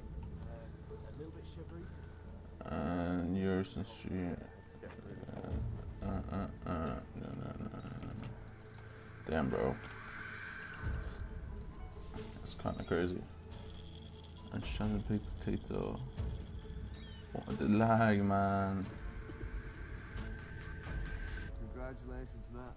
You have survived tonight on the most haunted island in the world. Whatever goes Shit through is there. crazy. We're about to find out if you're on security. I need you to translate something for me. I don't want to see this. Incident is incident. Partire means leave, travel. I'm being serious. Okay, incident now, leave travel. This is real. Scoppiata means exploded. They're very alarming words. Like, straight up, I won't even fake that. If something was there with them, and it was Italian, they did not want them to be there. It was not happy. Straight up, guys. The words are alarming. They're strong words. These words are alarming. They're words. I went to the most haunted island in the world to basically try to prove that ghosts did not exist. I did not believe them. However, since the night on the island, there are a lot of things that happened that are very difficult for me to explain. So number one, as soon as we got off the island, for some reason I had red scratches and blotches all over me. Okay. I'm telling you, I did not have this I just don't know. Our Italian friend Manu was literally stopped in the airport and his bag was searched for explosives. Scoppiata means exploded. I've never been told that before. We don't have anything attached to us, I'm sure. We'll be fine. And finally, 3. I have searched through that security camera footage like crazy. I've examined every little inch of it, and what I found was absolutely nothing. And I refuse to believe that I'm haunted by a ghost, but if I was, it would tell you to go watch this other video right now. You might be wondering how we find these deadly islands that we go to explore. It's through articles online. And thanks to today's sponsor, Ground News, we may have found our next one. The NASA radar has found literally a city under 100 feet of ice in Greenland, and it's apparently holding 6.3 million gallons of radioactive waste. And there are over 100 publications that have written news about it. If only there was some unbiased news source that I could, you know, read. You need to get on Ground News. So here's how Ground News works. It aggregates all the publications it can and allows you to see it in a very unbiased way. 66% of the publications that wrote about this score very high for actually telling the truth. And it's not some kind of mad conspiracy theory. Ground News summarizes all the publications by clearly highlighting all the facts of the story and reporting on both viewpoints so that you can make your own unbiased opinion. So for me, what's so cool about Ground News is just being able to very quickly see what biases are happening with the news source. I'm actually just going to go in here, I don't care anymore. That's basically it. You said it. So if you're like me and you like to be incredibly impartial and hate when people believe the very first thing that they read, It's literally unplayable, I don't care. Everything. Then Ground News is for you. So you can go to ground.news/Darata. Scan the QR code to subscribe yourself because Ground News are giving 50% off. Cool, I think it's a great sponsor, so thank you guys for sponsoring the video. With that, the next island we visited was a bit crazy. Sorry. And with that, the next island we're visiting is the most deadly yet. Dead Man's Island. This island is said to be covered in hundreds of human skeletons that have been infected with the world's deadliest bacteria, the Black Plague, which has a 90% chance of killing you if you get infected. But are these stories true? No one knows, as the government have banned access to this mysterious and deadly island that I'm planning to sneak onto. Dead Man's Island, here we come, boys! My plan is to find evidence of human bones on the island to prove that the government are hiding the bodies from us. It's true, I think there's bones over there. If you go over today, you can't see bones in that. Buried lots and lots of bodies out there. Let's see if these rumors are true. Dead Man's Island is basically this weird little outcropping of marshland somewhere in this direction. Are we going to be able to see anything? Be peeling your eyes right now. You can see it? Alright, that's it. That's Dead Man's Island. Definitely can't see Star Smith. Is that something? Where? This little white thing. What is that? We struggled to identify what was on the island, and so we needed to get a lot closer. And so I asked this guy. Have you been out there? No, no one goes out there. You can't. How come? It's not allowed. It's illegal. I asked countless people to take me, but they all said no. You're not allowed to go onto this island? No. Until The only way you get over there is swimming or I was pointed in the direction of some shady people. What? But even they were hesitant. Black duck, mate. That's why you're going to go over there and come up with a black death, mate. But after some negotiating, Listen, £50 a piece will take that. £50 a piece will take that. grab cash for you guys? Go on then, go on, go for it, go on. I think we found a way to possibly get onto the island. 50 quid. Yeah, man, yeah. This is Jay, and he's going to take me for a ride. Straight off the bat, Jay starts thundering it out towards Dead Man's Island. That is bad. I wasn't sure which island was which, but Dead Man's was almost in my grasp. Okay. As I mentioned, not only is Dead Man's completely forbidden to step onto, but it is notoriously hard to get to. So me and Jay weaved through more surrounding islands which you can't land on either, and so we continued. That is there. There it was.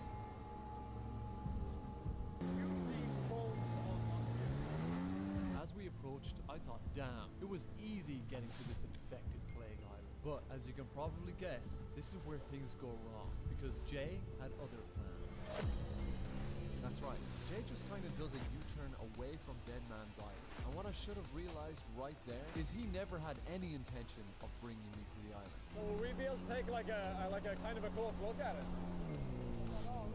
Instead, he wanted to teach me a lesson. This man starts driving wildly.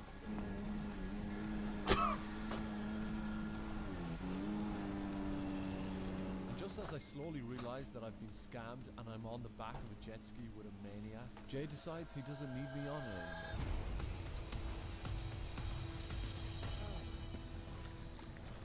Oh no. That's right, this scumbag has just thrown me into the water with all my equipment in my pockets. I am seething in anger right now, guys. He hasn't taken me to see the island, and he's taking my money. This smile on my face is hiding the anger I feel right now.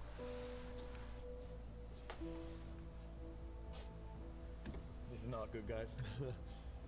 Scammed, and I've broken a $350 microphone. Seems like even a scumbag like Jay was afraid to go to Dead Man's Island. And so honestly, I wasn't sure what to do. I'm just trying to process what happened. I should not have trusted this guy. If there's one thing I've learned from this situation, it's that getting onto the island the illegal way was the wrong thing to do. But if the government truly are hiding the bodies of plague victims on this island, then we can't give up. When I die, I would not like to be forgotten about like that. We need to find another way to get onto Dead Man's Island. How are we getting on there, man?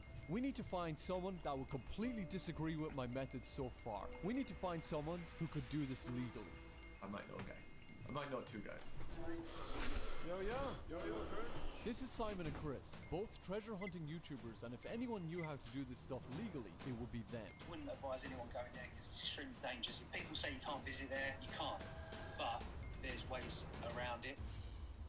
Good to see you, Chris. Good to see you. And Simon knows a loophole on how to get us on the island. The best way, by far, is photograph. You might want to wear these just to stop the noise because it can get quite deafening. Dead Man's Island, here we come! Second thing, you're not allowed to visit the island. The mud is an intertidal navigation zone.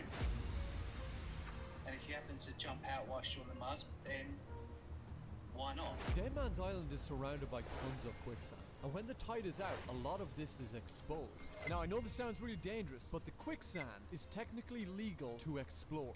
That means as we arrive on this infected island, we can't stop moving. Otherwise, we may never get off. I went really deep. And with that, I took my first step onto the island. Oh man, it's been an adventure and a half. Before we start digging around and looking around, shall we suit up?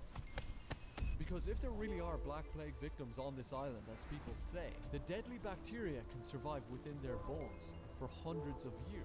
I do not want to be responsible for another global pandemic. Well, I can't believe we're actually on here now. And now we potentially might find some dead bodies. So now we're going to begin the search and just see what we can find. We're at the perfect time, low tide. Ugh.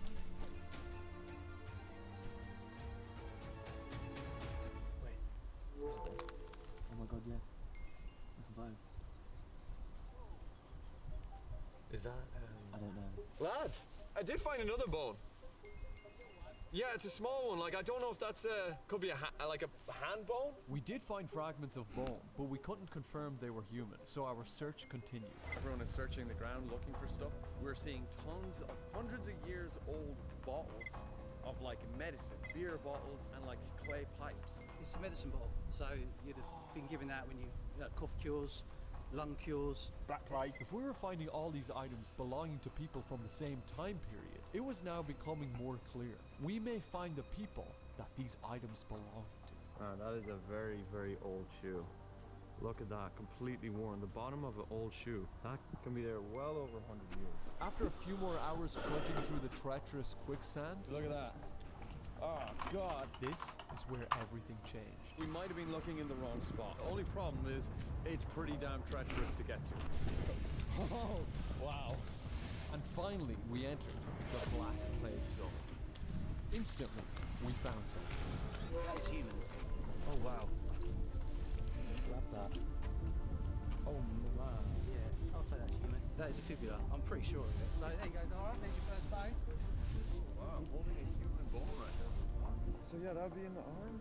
That looks absolutely about right. This did seem to be human, all right. But if this was a Black Plague dumping zone, then we should be finding a lot more. You don't want to go too near those. I'm not going to itch my face with that, I'll tell you. But after that, Is that another one? we did. A human foot here. Oh, sorry. The rib bone. Yeah, that's probably human. Rib bone, wow. Leg bones, arm bones, all over the place. This is crazy. Oh my god, look right in front of me as well. Oh my god! That's a whole person's leg! I was not expecting that. I couldn't believe what I was seeing with my own eyes. We've seen the bones of feet, legs, ribs, arms, hands, and there was only one thing left to find in order to prove clearly to the world that human bodies were left on this island. This person's entire skeleton can't be that far if somehow these survived together, you know? Oh my. There's teeth. I was sort of hoping to find this, but seeing it now actually turns my stomach a little bit. This is a little piece of a human skull right now. teeth intact. Oh man, that makes me feel weird just looking at a human skull. Wow, that's really insane to look at.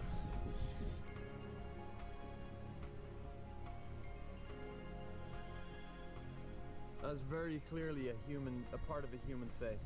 Or certainly was a long, long time ago. It's so crazy to think that the Black Plague could still be on these bones, the way it can survive. I'm potentially looking at something that's still carrying the Black Plague. We expect when we die that our remains will be dealt with care and respect. And these victims were denied that. It's a lesson, man. We're all just a bunch of bones and flesh. Yeah, I suppose you all end up like this, don't we? Nothing like it. There's no memory. Everybody that we know is going to forget about us as well. It does make me just want to go like, all right, you know what? We do only have one shot at this. Gotta make it count. It turns out the stories were true. Victims of the plague and other diseases were left here on this island to rot for centuries. And that's not a fate I would want anyone to endure. And it was with those thoughts I made up my mind. And so, Jay, I forgive you, man. You gave me an experience I will never forget, and honestly, I'm just gonna cherish it for the rest of my life. You're still a scumbag, but no hard feelings. Except we missed something massive on the island. Later on after that video, I actually found out there's a location on it called Coffin Bay that we completely missed in our search. And essentially, this one spot on the island, you can actually see the coffins of the Black Plague victims as they're being eroded by the sea. And so after finding out about that, Simon and Chris, who are literally history aficionados, were like, we need to go back. So we're going back to Deadman's. Yay, great. I feel fantastic about it. And Dara puts his hand over it. I stabbed myself in the hand really badly, so that the only time that we were all free to go again, low tide would only reveal Coffin Bay in the middle of the night. And so to find Coffin Bay, we have to stay overnight on Deadman's Island. This is the world's most infected island. It's an island covered in thousands of human bones still left here from the Black Plague. There's a rib bone, that's the bottom of someone's spine. There's literally bones everywhere. And I'm gonna spend the night here. Oh God. Almost right in. The entire island is literally surrounded by quicksand. Within this quicksand is where you'll find a lot of the bones. You found a bone. What's this? It's a bone. It's kind of large. Like there's one right there, isn't there? And there's a human rib bone. I don't know, bro. Is this server still lagging?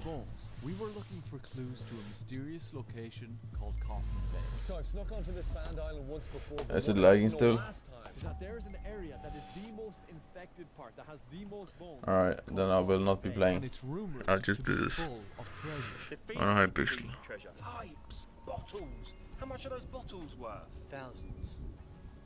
Wow. Treasure. We could be the first people who could actually record it. Yeah. We've got to find Coffin Bay. We've got to find this treasure without dying. First people to sleep on Deadman's. So we set off to find Coffin Bay, and quickly we already found evidence of historical artifacts. Look at this. At least 100-year-old wine bottle.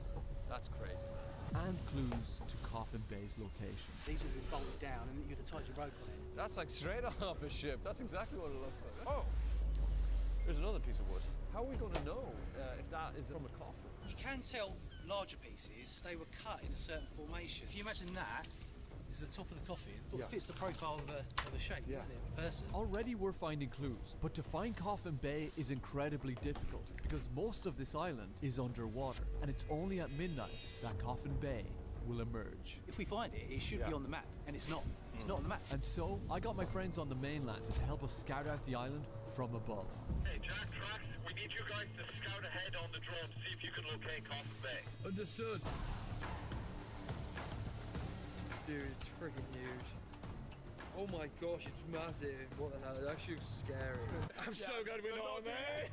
Okay, so if they head up north, they get to this bit here. This bit looks like it would have a lot of bones.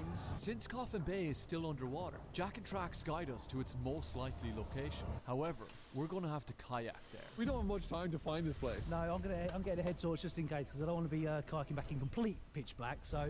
That would be dangerous and scary. You're worried? That bursts. Yeah, that's gonna suck. It's gonna suck. You're gonna die.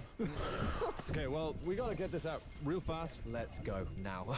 The place is looking eerie right now. The tide is still so high. I can feel nighttime coming, and I'm not exactly looking forward to it. I'm a bit worried to see what it's gonna be like and what the feeling is gonna be like. You can just tell it's gonna be really dark tonight. The window to search Coffin Bay is so small that we need the exact location. And so the boys tried to get more information on it from the locals, and everyone pointed them to one guy who knew exactly where it was. You've seen Lee, who's got the boat with you? The old pirate ship. Oh yeah? Yeah, he knows everything about it. Oh, he's out over there and we can't reach him. No, you try and blow out there or whatever. He can tell you everything about the island. You've missed that opportunity. Yeah. Get hold of him, that'll be your dream come true. Apparently he has all the answers. But he's also all the way over there. How's that shoulder holding up, lad? My shoulder's falling apart right now. We could be literally right on top of it. We have no idea. But eventually, we reached the spot that was very likely to be Coffin Bay. The place is completely transforming with the tide. Now all the things are starting to be exposed. Coffin Bay could be around the corner. We've got another bottle there. Another piece of wood. This new area basically looked like the rest of the island, but it came with a danger we were not ready for. Yeah, keep moving. It was covered in a quicksand, much more dangerous than we had ever experienced. You should be moving your feet, man. And then...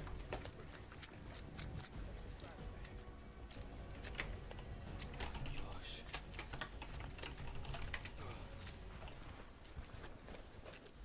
Oh my gosh. Oh my god. We found a way to the pirate ship! Right!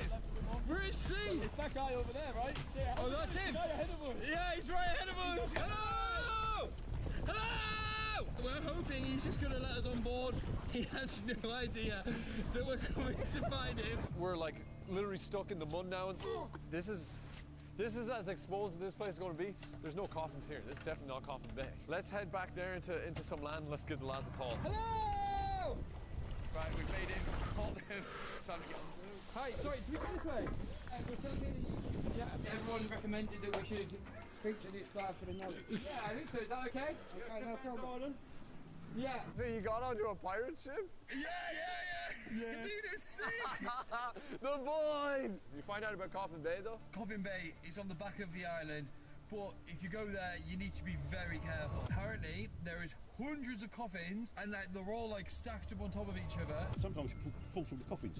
Yeah. Oh, really? Yeah, you don't want to get, because it was Black Death, so you don't want to be putting your foot through a coffin, do you? What do you mean the back of the island? This island's huge and so many sides. I think he was like the south end of the island. The south? We're on the north. Are we on the wrong side of the island? North is that way. Yeah, east is... I thought north is that way. This is north. North is that way. We don't even know what side we're on, let alone where the hell the coffins are. So, wait, you're saying the south? I'm pretty confident. Yeah. Lads, you don't sound confident anymore. I thought you knew the exact location. Did you guys pinpoint it on like on a map? Did you show them a map? Why didn't you show them a fucking map? We've got about like how many hours before it's like completely dark? Hours, we've got about 10 minutes. We've got about 10 minutes. We need to find it in 10 minutes. How are we going to do this? You go and find it. You've got this. It's on the back of the island. Thank you for that like massive generalized idea of where it could be. But we'll find it. Right, come on. What do you mean, right, come on? We're screwed now. We need to head that way and try and find Coffin Bay. Ty, who knows more about this stuff than anybody, has just said that's dangerous. All right, we need to move fast then. Or at least I do. Like, if I'm going alone, I'm going alone. I need to find Coffin Bay. We gotta go somewhere.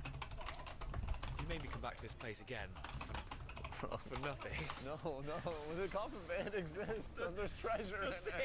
I gotta find Coffin Bay now. I'm not leaving this island until we found it. Even if you knew exactly where it is, I don't think it'd be a good idea trying to track out. Everyone was warning me against going to Coffin Bay by myself. What do you think, Chris? There's hope, isn't there? No, man. I admire your tenacity, my friend. But unlike them, It's not looking likely right now that we're going to find this place, is it? I'm no loser. Well, not with that attitude. This is the only window I'm going to get to be able to see this place. I gotta at least try. Doing this trek by myself is something you should never do. One wrong step and I could be drowning in quicksand with no one to help. Whoa. My foot's like deep. My foot is deep. Oh no.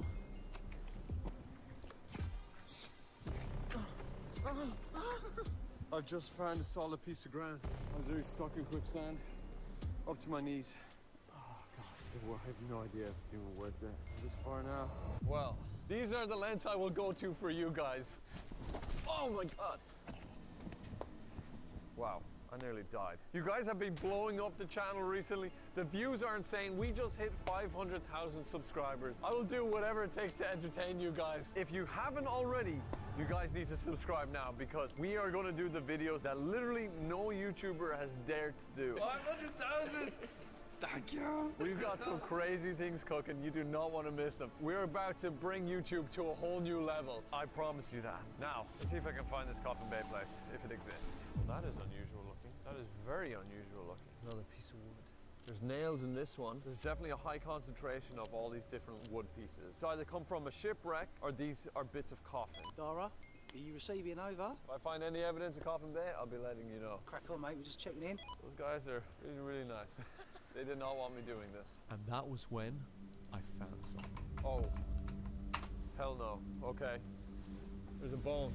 Yep, there you have it. There's the bottom of a human's rib bone. I mean, that could definitely be a sign. More bones were beginning to emerge, but so too were artifacts I had never expected to find. Whoa, look at that. Seriously, old wine ball. Oh my God. You see that shimmer? That's corked. And eventually, the bones and artifacts led me to... Oh, whoa, whoa, whoa, whoa, whoa, whoa, whoa, whoa, whoa, whoa. Oh my God, oh my God, oh my God. Okay, I've stepped into it. We're looking at a massive mound of coffins. This could be one, that could be one, that certainly is one. Oh my God. It's stacked up right up to here. And then right next to the coffin, rib bone. There's literally bones everywhere. Oh my God. It's a rib bone, a leg bone, an arm bone. God, okay, I feel freaked out that I've come by myself. I just can't believe that there's just so much right here. Seeing that stuff is very freaky. You just totally dissociate from it being a person, but it's a person that lived a long time ago and they just end up on this island and no one does anything about it. It's quite sad. Coffin Bay is the type of place most people want to pretend doesn't exist, but it's real and it has given us a chance to literally peek into our own history, and that's a history that is very different from the lives we lead now. You're filthy. Yes, it was it was a rough ride. And I like to think of it as a reminder of literally how lucky we are to be alive today. And the treasure? Yes, I did find treasure. That's like Victorian. That's probably one of the best bottles we've had. 400 years old? Yeah. Oh, damn. Is just the physical proof that our time is limited. Thank you guys for 500,000 subscribers. I love you all. See you in the next video. And that's the story so far. However, there is one island that we haven't shown yet that is by far the most dangerous of all of these. And I'd argue the most deadly. Yeah, most dangerous and deadly. I nearly died. We're laughing about it, but it's not actually funny. It's weird to say, but I nearly died. That's not a joke. It was the scariest, most dangerous thing we've ever done. And after this video, we may have to stop doing incredibly dangerous islands. We're still getting ready to show that video to the world. It's going to be a mega video. And that video will be next on this channel. So you're going to want to hit that subscribe button. Should we give him a hand? Yes. Snake Island.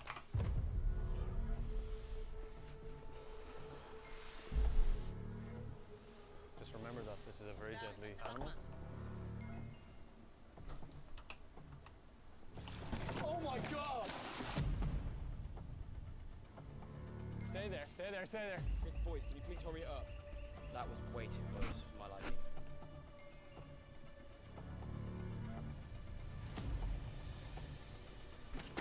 Oh. Get out of there, Diaz. Get out of there. Get out of there. We have a tradition to hunt the head. Head of what? Head hunter of a human.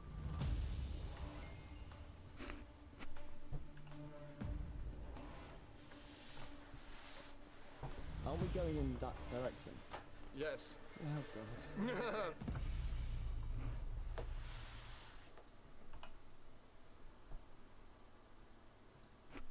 So, this is like something we've never seen before.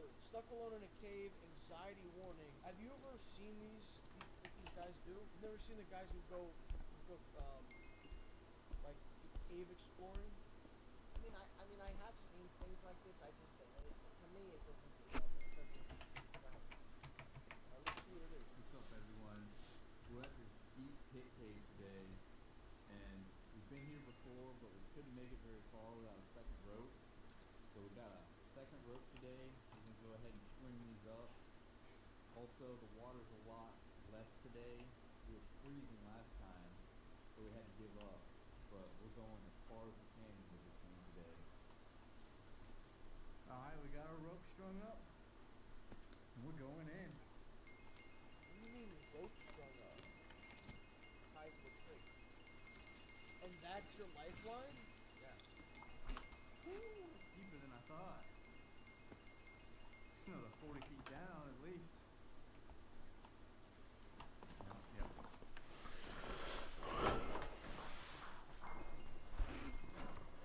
Dude, that kept going.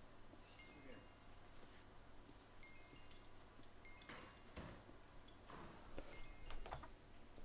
That'll work. Okay, thank you. Jeez, this is intense, man. It's been a while since I repelled something. Alright, man, I'm going down.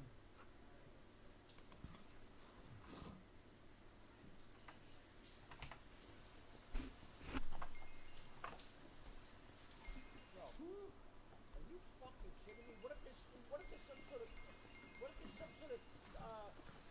prehistoric creature living down there? You know what I mean? What if there's I don't know, what could be, I don't know what they are. What could it be, some sort of a wolf? I don't know. Some sort of a creature? I mean, Jesus Christ, you gotta be out of your mind, dude. Are you that bored with life? How do you get back out? You're gonna climb up that fucking thing? Alright, I got touchdown.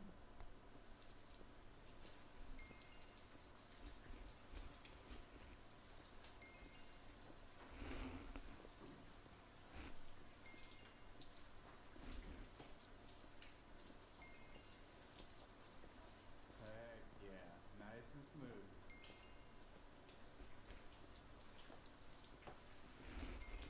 Yeah. There's actually a lot of water dripping in here. Yeah, a little bit. Looks like nothing from the outside. Some of them bullfrog is being shot. Oh, there's two. One of them's climbing to that rock. The other one's right there. Dude, huge rock. Look at that salamander on that rock. Whoa. Right on. So Damn. That's fucking cool. That's fucking cool.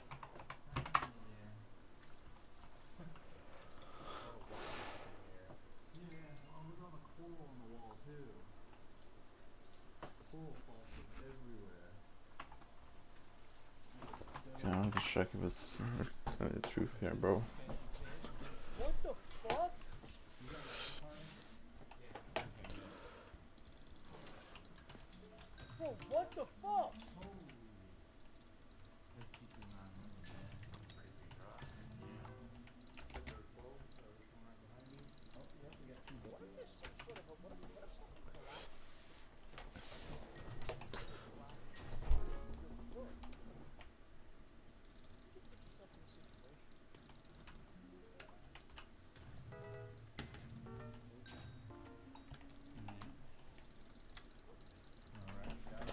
Maybe there's parties now too? There's the rope. Pretty good drop. You wanna do this for a stream? Bro, if you kidnap my entire family and put a gun in my head. 60 feet. Skyblock, SBO. It's for Diana.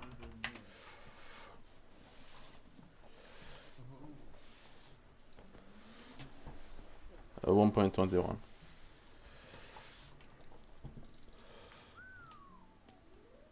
Dude, this last drop is every bit of 50 feet. Yeah.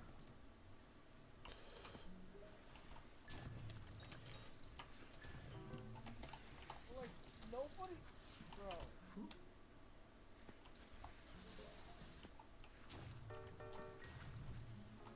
Now what are you looking for? I made it, man. Bro, you're like 100 feet underground. Like, nobody will find you. And no one's been there recently, so any little thing you move, you can drop the whole rock. What if there, like I said, what if there's some sort of, I don't know what you call it, a fucking avalanche, something. I mean, what do you trust? You know nothing about the Is this sturdy? You know nothing.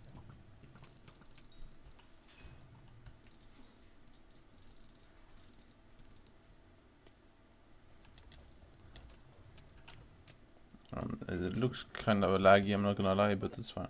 What if you're in there and it's a fucking 8.2 on a Richter scale earthquake? What about toxic gas? Underground toxic fumes? Something. You breathe it in, I don't know. There's a lot of variables here. These guys, I don't know. YOLO? Fuck out of here, YOLO. I don't get the point of it. Like, are you looking for something? No, just to say you did it. Nice. Is this a metal bar? Oh yeah. This is a metal bar. Oh, I see that. Nobody gives a fuck I about see the little frog. guy down there. Maybe I can try relog. Oh no. Frog's committing suicide. Oh no. Yeah, I see the little guy down here. There's a lot of frogs down there. Okay, that didn't really help.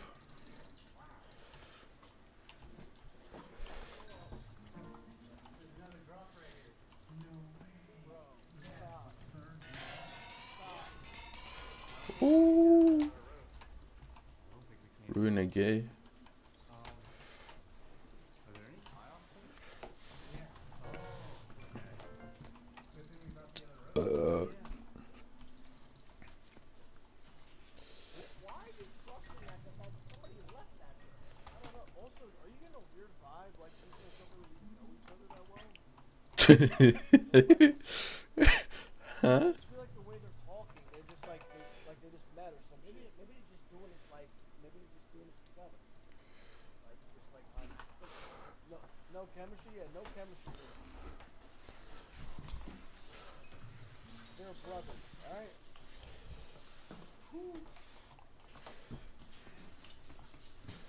Not a bad drop.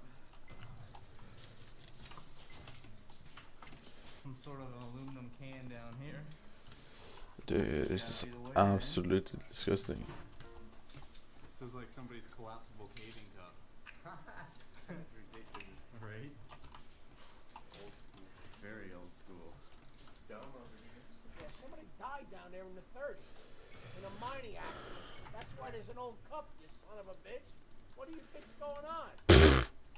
A mine collapsed on a bunch of, they were digging for coal in the 30s or so. Oh, jeez, this is insane.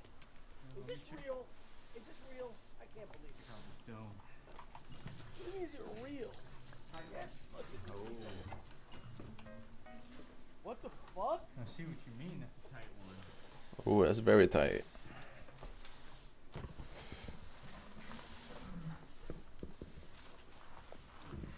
I'm going in this hole that's so tight.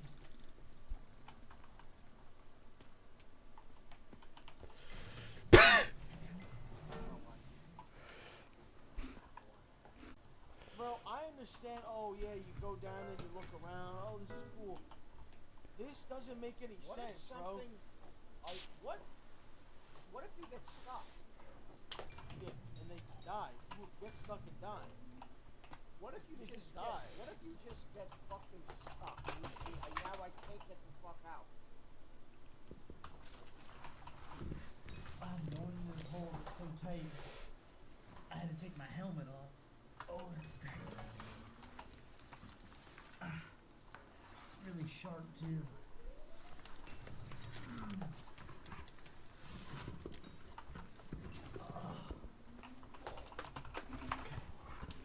And I think I gotta keep going down.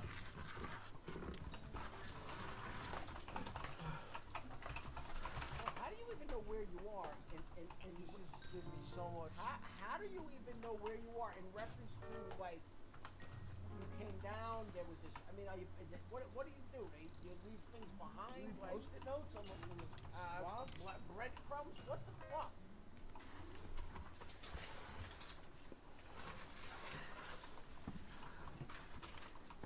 Oh, it actually led somewhere. Oh look, somebody put a survey tape. We're gonna go further down there. Let's do it. No, no. What's your way look like? Ah, mine's got a survey tape. Yeah.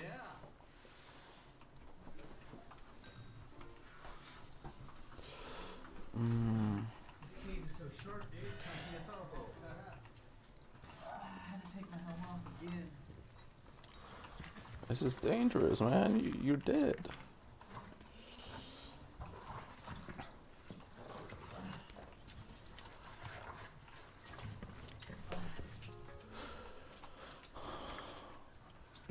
Whoa, there's like a whole stream bed down here. Yeah.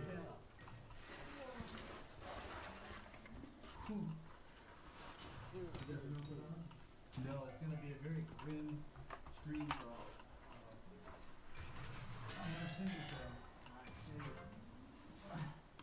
Why? What if there's some sort of prehistoric, like some sort of like small, like, I don't know, gator or some creature that can fucking bite your face off? Like, I mean, I don't, you know what I mean?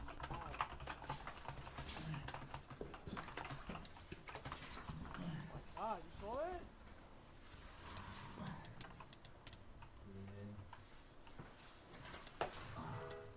There's something moving in the water over here. Oh my god! It's a giant salmon. This is huge, man.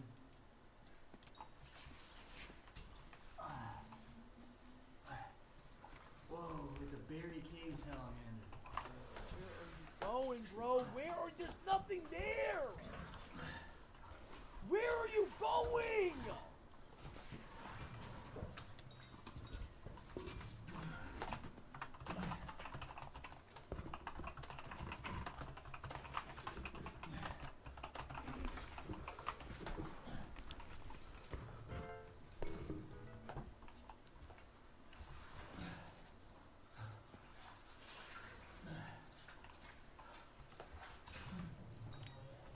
No?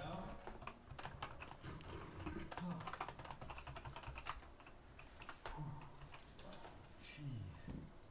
Bro, this is freaking me out, bro. That looks wet. Trying both directions, too.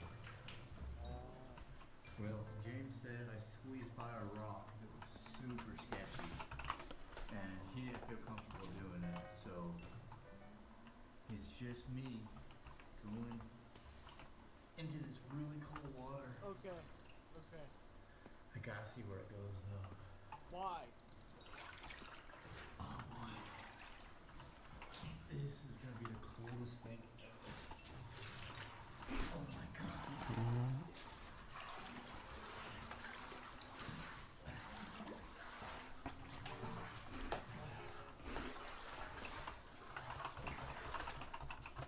This is freezing.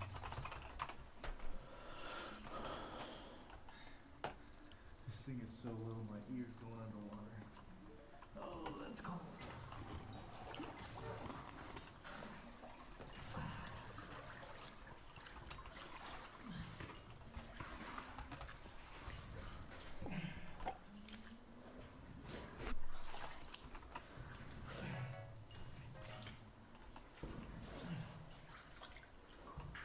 Oh my god. This is freezing.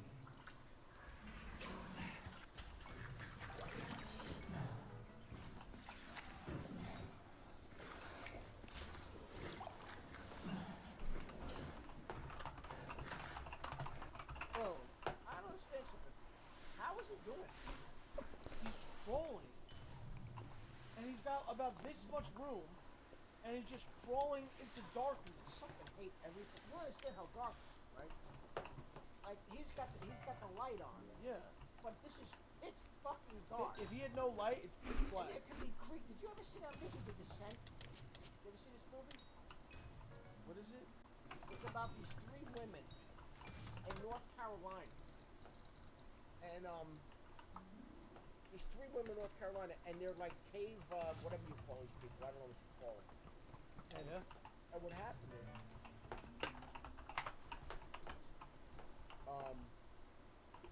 Marky should try this. They go down to this cave, and there are these creatures that live down there. They're blind. They only go off like sonar. Yeah.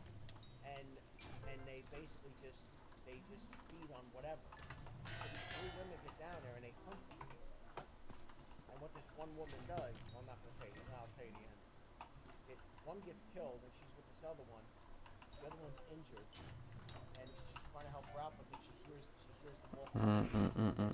Throws the woman down and leaves. It's so. First of all, you're dealing with like this claustrophobic shit, and then there's these creatures. It's guys, watch this movie. Watch this movie. How I remember it. This is where I'm at. Water's right here. I have no room in my head. If I try and tilt it up, my mouth goes nowhere.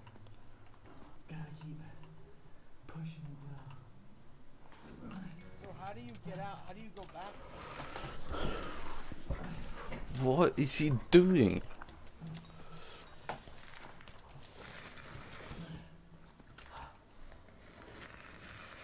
You got sharp rocks digging into your stomach. What is this?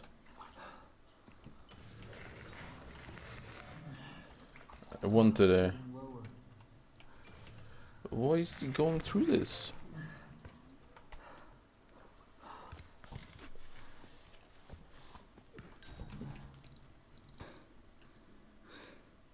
This is not good. Legit. To move forward, I have to dig the rocks out.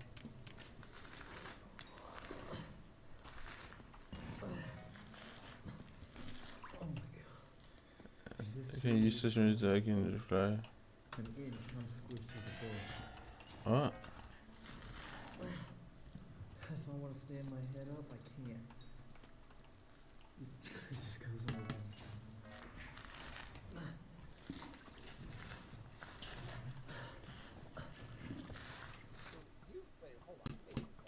Why don't you just do it? Oh, you mean, oh.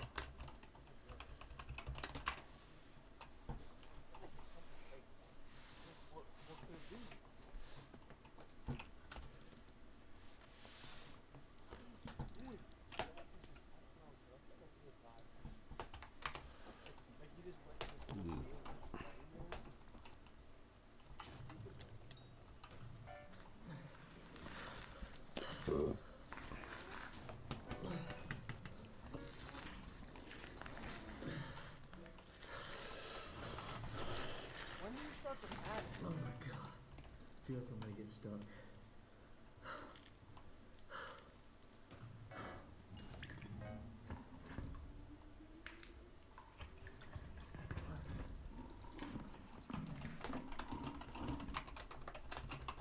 So the reason I kept pushing is I thought it was gonna get wider, but as I'm getting closer I realized it's an illusion.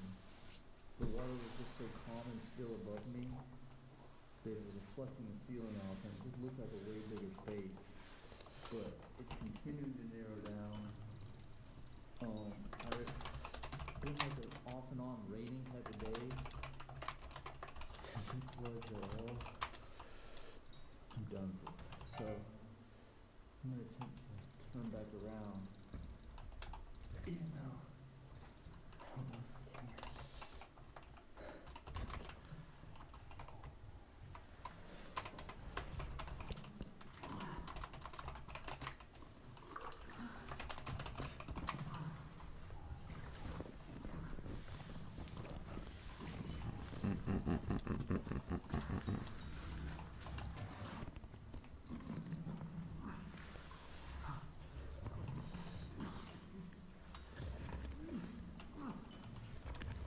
What is happening?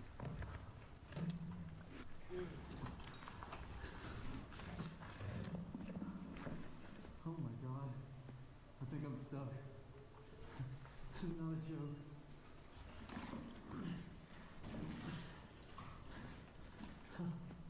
Oh crap.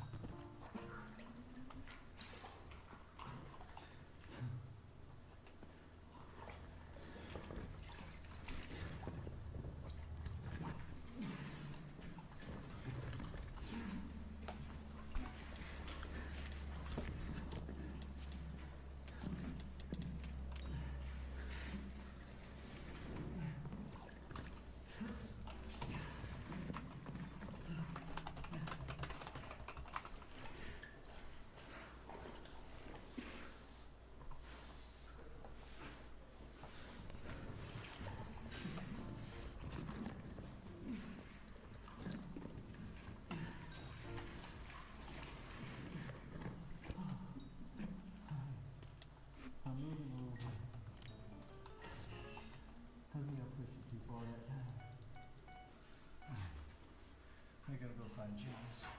Wait, what? Now he's just out? Wait, bro. Yeah, dude, I don't know. Now Wait, now you're just out? I'm having a little problem with this dude. Wait a second, bro.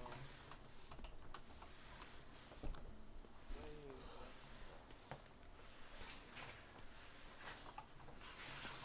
bro. What? He made it out of there. Hey, James! Oh. I'm coming. Dude, I got stuck. No. I was having a little freak out moment. So it never really opened up back there? No, dude. I kept thinking it was, and it was an illusion. It got tighter and tighter until I got myself in a bad situation. Horrible. Oh, hey, I was looking for this flashlight. There it is. I thought I had left it somewhere back there. Oh.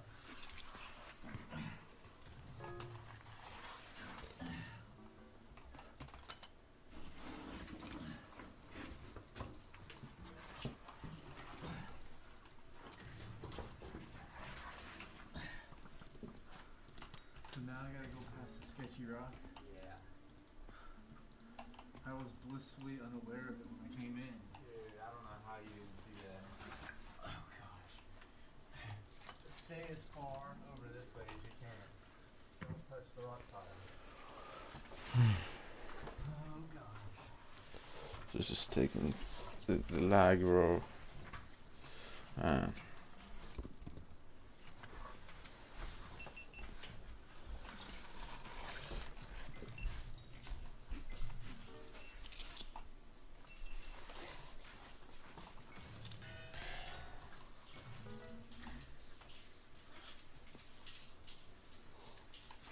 Alright.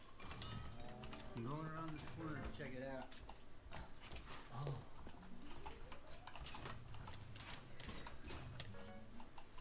There's blasting wire. No way. Yeah. Somebody blasted it? Yeah, they used an earplug to plug it, and then here's the E-match. Whoa. This is the tunnel that they blasted. I feel air coming from it. Whoa.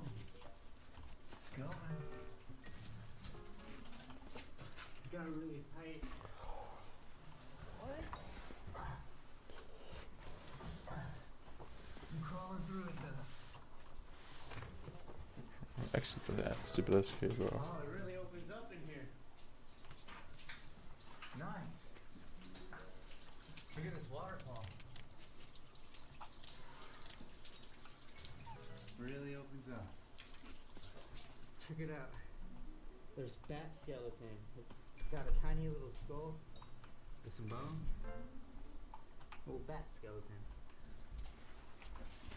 Oh boy. Alright. Just keep going.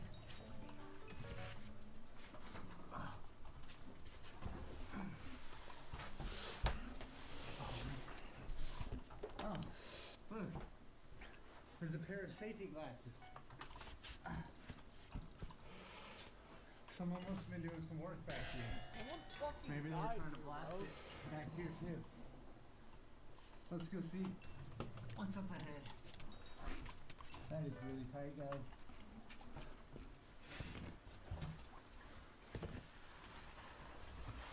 Oh, that's a wedger. Oh, whoa, Bro. he keeps going. There's a pit. No freaking way. There's a pit. Who would have guessed?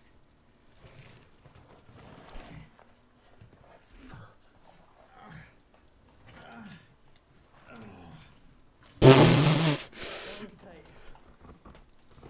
My helmet. Okay. Okay. I did it. I'm in this pit. Huh. Can't tell if anyone's ever been down there. We're probably going to end up coming back to this place with a rope and a good plan to attach it somewhere. And we'll go ahead and drop it next time. is bad back there. That's really bad. Oh.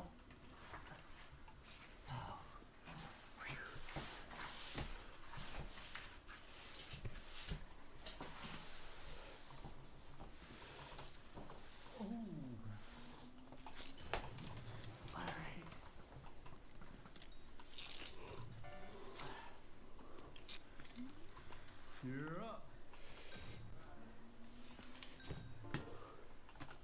Alright, last pit. It is completely dark outside.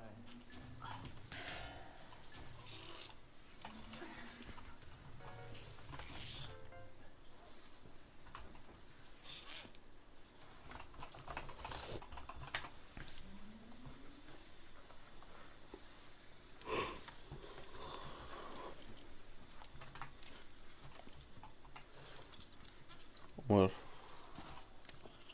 Alright, we made it back up and we got everything packed up in our bags. So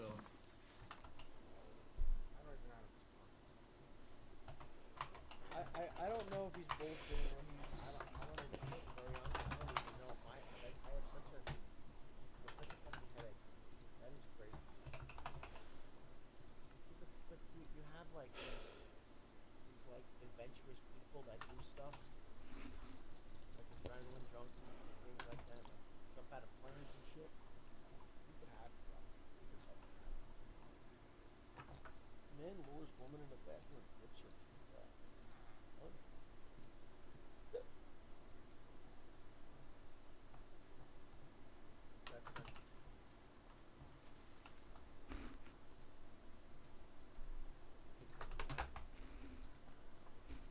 Epic bear fight, no music.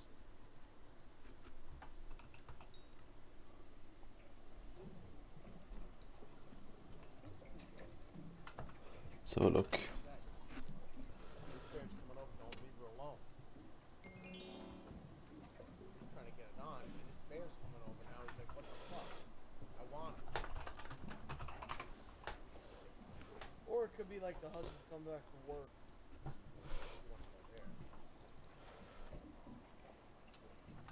He's trying to get laid. This one's coming over, he's gonna fuck her.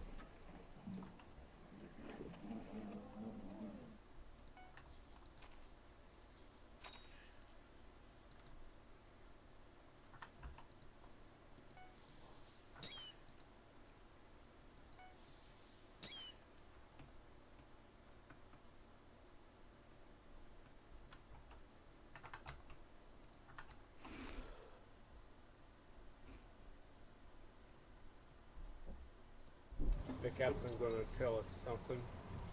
He's gonna tell us something. We ran out of fuel.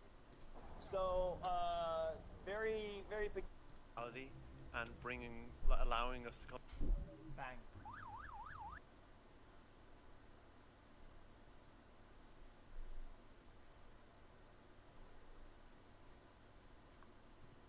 Fuel. Oh, you want an adventure? Let's begin. This is not clickbait. We really did just get accidentally stranded on an uninhabited island in the middle of the Pacific Ocean, with barely any food, no shelter, and no idea how we were going to get rescued. Through all of our years of remote travel adventures, this had become the most life-threatening circumstance we'd ever found ourselves in. But to understand how we got here, we need to rewind a bit. In our last episode, we flew to the Mariana Islands, a collection of islands in the Pacific Ocean that strangely enough belong to the United States. After learning about these islands' complicated history, our next episode was supposed to be about one of the furthest ones of this chain, Pagan, one of the most remote islands in the world where two people currently live completely isolated on an active volcano. It is so remote, in fact, that the only way to reach it was to charter a local fishing boat and sail 12 straight hours across the Pacific Ocean. However, we had no idea that what we thought would be a simple day trip on a boat was about to take a very unpredictable turn.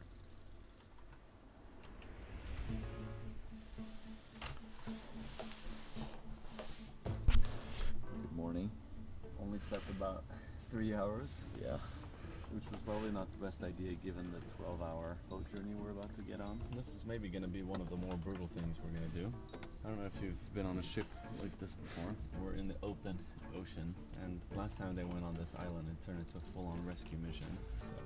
So that will be fine. Alright? What's the worst thing that can happen?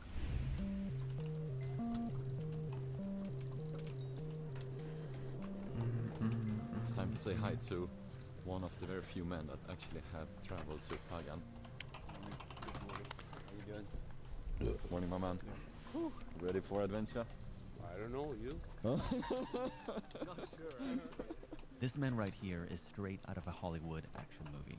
Vlad, a Russian ex-military and survival expert we were connected to for this mission, who through a long story has found himself locked out of Russia and now stuck on these islands, living here full-time. Over his years here, he's found adventure by exploring every little corner of these remote islands. He has now become one of the more experienced survival experts here, joining us with the main mission of making sure we make it back alive. This boat is gonna be intense. Yeah, I hope we can make it. How many of us are gonna fit on this boat? Good question. In my head, I thought maybe there'll be somewhere we can lie down on the boat, but not a chance. Yeah, not a chance. Yeah. An interesting turn of events. We have a Russian guide to this unknown American island, which is like you can't script this stuff. He's the only most experienced like adventurer on the Northern Marianas, so he's been assigned to us to make sure we don't die. Very, very few people have been, even the locals from here. 99% of the people that we meet tell us it's not possible to go. We've been able to charter a fishing ship, working with some of the local authorities, etc., to make it happen on such a short notice. But yeah, this trip doesn't exist. It's something that we have just fabricated, essentially. So.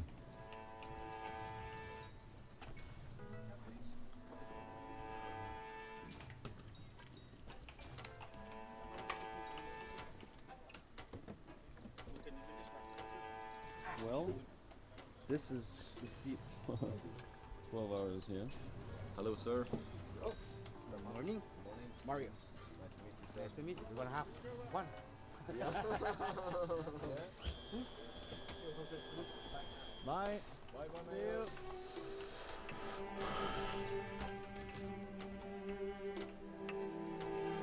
I don't think Stefan really knows what a boat journey like this entails.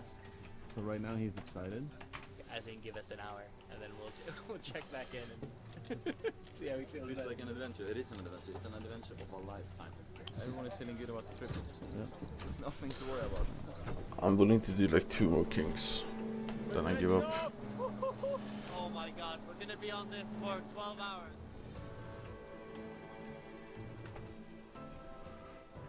As we are found a saying, new guild, bro. Fully, in every sense of the term, embody our message of seeking discomfort. We're also celebrating that today is the launch of our brand new holiday collection on superdiscomfort.com. If you're a new viewer or a returning one and want to support our ability to continue chasing uncharted stories like this one, it would mean the world to us if you checked it out and got yourself or your loved ones some gifts for the holidays and wrapped the message.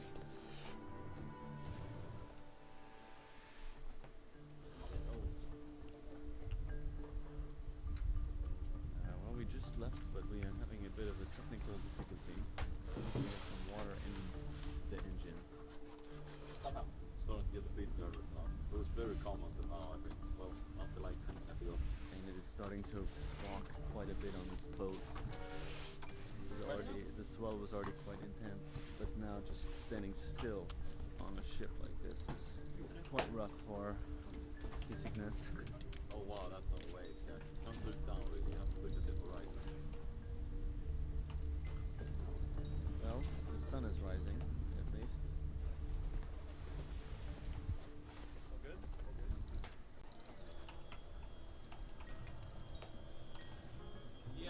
Starting to realize like how vulnerable you are out in the ocean. That's why I asked you, like, have you ever done anything like this before? Because we're gonna be out in the middle of the Pacific. There's nothing. Like for miles and miles and miles, there's absolutely nothing. Like now we can still see land, but at one point there will be no land for hours in each direction. I imagined that it was gonna be tough, but I didn't imagine it was gonna be like a little bit of rain, but it's all good. but definitely one of the more scary things I've done. I'm realizing now. I didn't expect that part. I'm scared.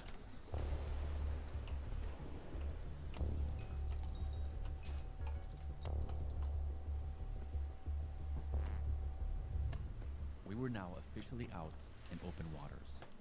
10 men on a tiny fishing boat.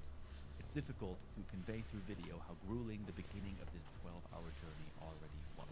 The waves were much bigger than anticipated, which meant we were each locked in our chairs, unable to sleep and trying to focus on not getting seasick. We made a short pit stop at the nearest island to refuel the boat with extra gas we had stored on board. Was this first time you're riding the boat? Before continuing our journey into the deeper waters, wary of the 36,000 feet drop to the ocean floor below us.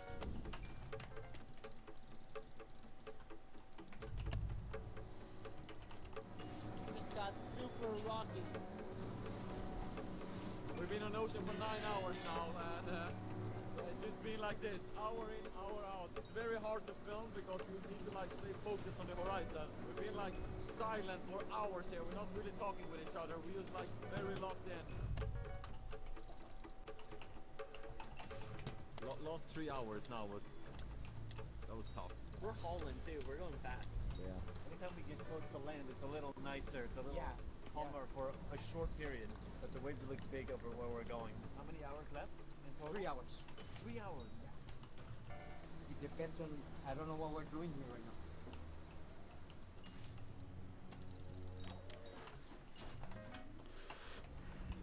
Oh, Vlad. Are we looking? Vlad the man. The captain's gonna tell us something. We ran out of fuel. Oh. Yeah. We cannot even make it to the Alamagan. We just... You wanna adventure? That's began. For some reason, we burned just way more than expected. So we have probably 70 gallons left, and we can maybe make it to Alamagan, but if we get there, then what do we do after that? I don't want to push to make it further away from civilization, or try to go back to civilization, and we don't make it even to the next island. I'd rather be here where we can anchor up, we have a little bit of protection from the weather, than to try to make it further either way and we don't reach the next island. So hopefully he can find someone to load the fuel on the other boats and meet us out here and we can continue on. Okay. You know. But that would be like tomorrow, right? If that was the case, it'd probably be like tomorrow evening. Tomorrow evening?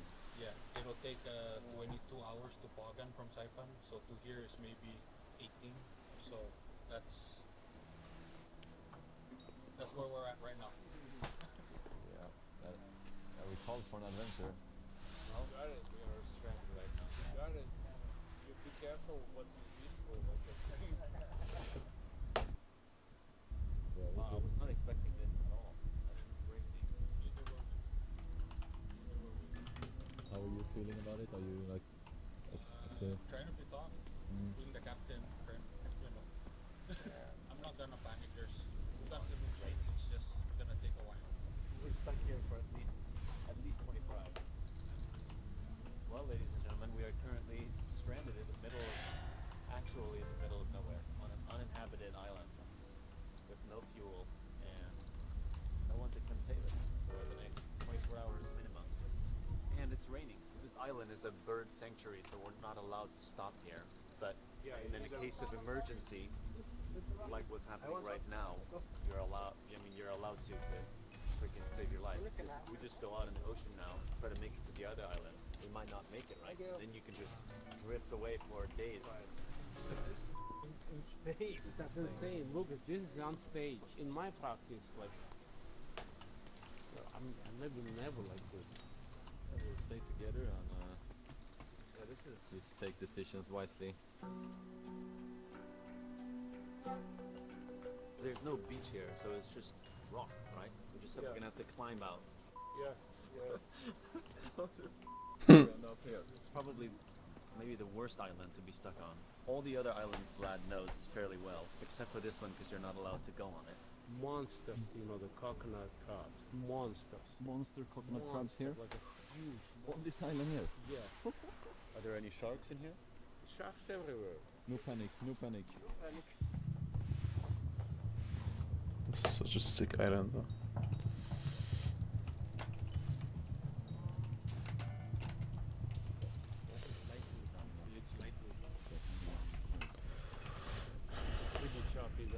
If this fuel's no reserve, I wouldn't jeopardize, you know, I wouldn't risk, you know. It might take days for them to come. But this is what happens in stressful situations, right? Either wait a couple of days or like send it. I mean, if we send it, we just risk running out. Yeah. The middle of the ocean, in which case there's like nothing we can do, you know, except float. The potential consequence is so high. Like the worst case scenario is really, really, really bad. I mean, it's like stranded at sea in the wild open Pacific Ocean. We might have to just stay here on this island and see if we can find somewhere to stay, set up camp. The island we are currently by is called Guguan, and the next island over is called Alamaga. But our final destination was meant to be Paga. But as the sun is now setting, we've had too many engine issues already and the waves are too big out in the open ocean. We are forced to anchor up here, do an engine check, and see if a crossing could be possible tomorrow. What I'm thinking, we'll stay here tonight.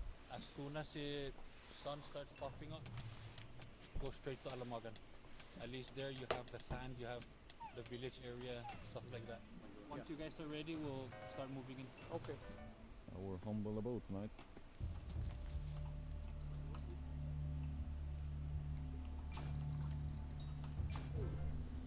Line up, line up. Straight one now. Hold it, right there. Hold. Good, go. Careful. Good. No rock, no rock. Get. Focus, focus, focus.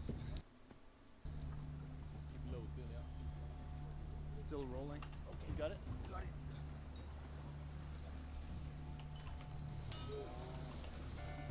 Well, this is a little sketchy. Yeah, you have to sort of rock climb up here. Okay. We got it, Corey. There's basically no shelter. It's just rock here. There are these huge coconut crabs everywhere, and their claws can just cut your fingers off. Oh wow, hey, you don't want to have your finger there, yeah? If it rains at night, which it has every night so far, we'll be soaked in the middle of the night if we don't have a cover over us. Problem is we can't put up our tent. It's no flat area. There's also risky to sleep under some mountain there because it can fall down rocks. So we have to find, we have to find some spots outdoor, just outside, and then we don't have any sleeping bags. But that's a minor problem compared to the problem rowing.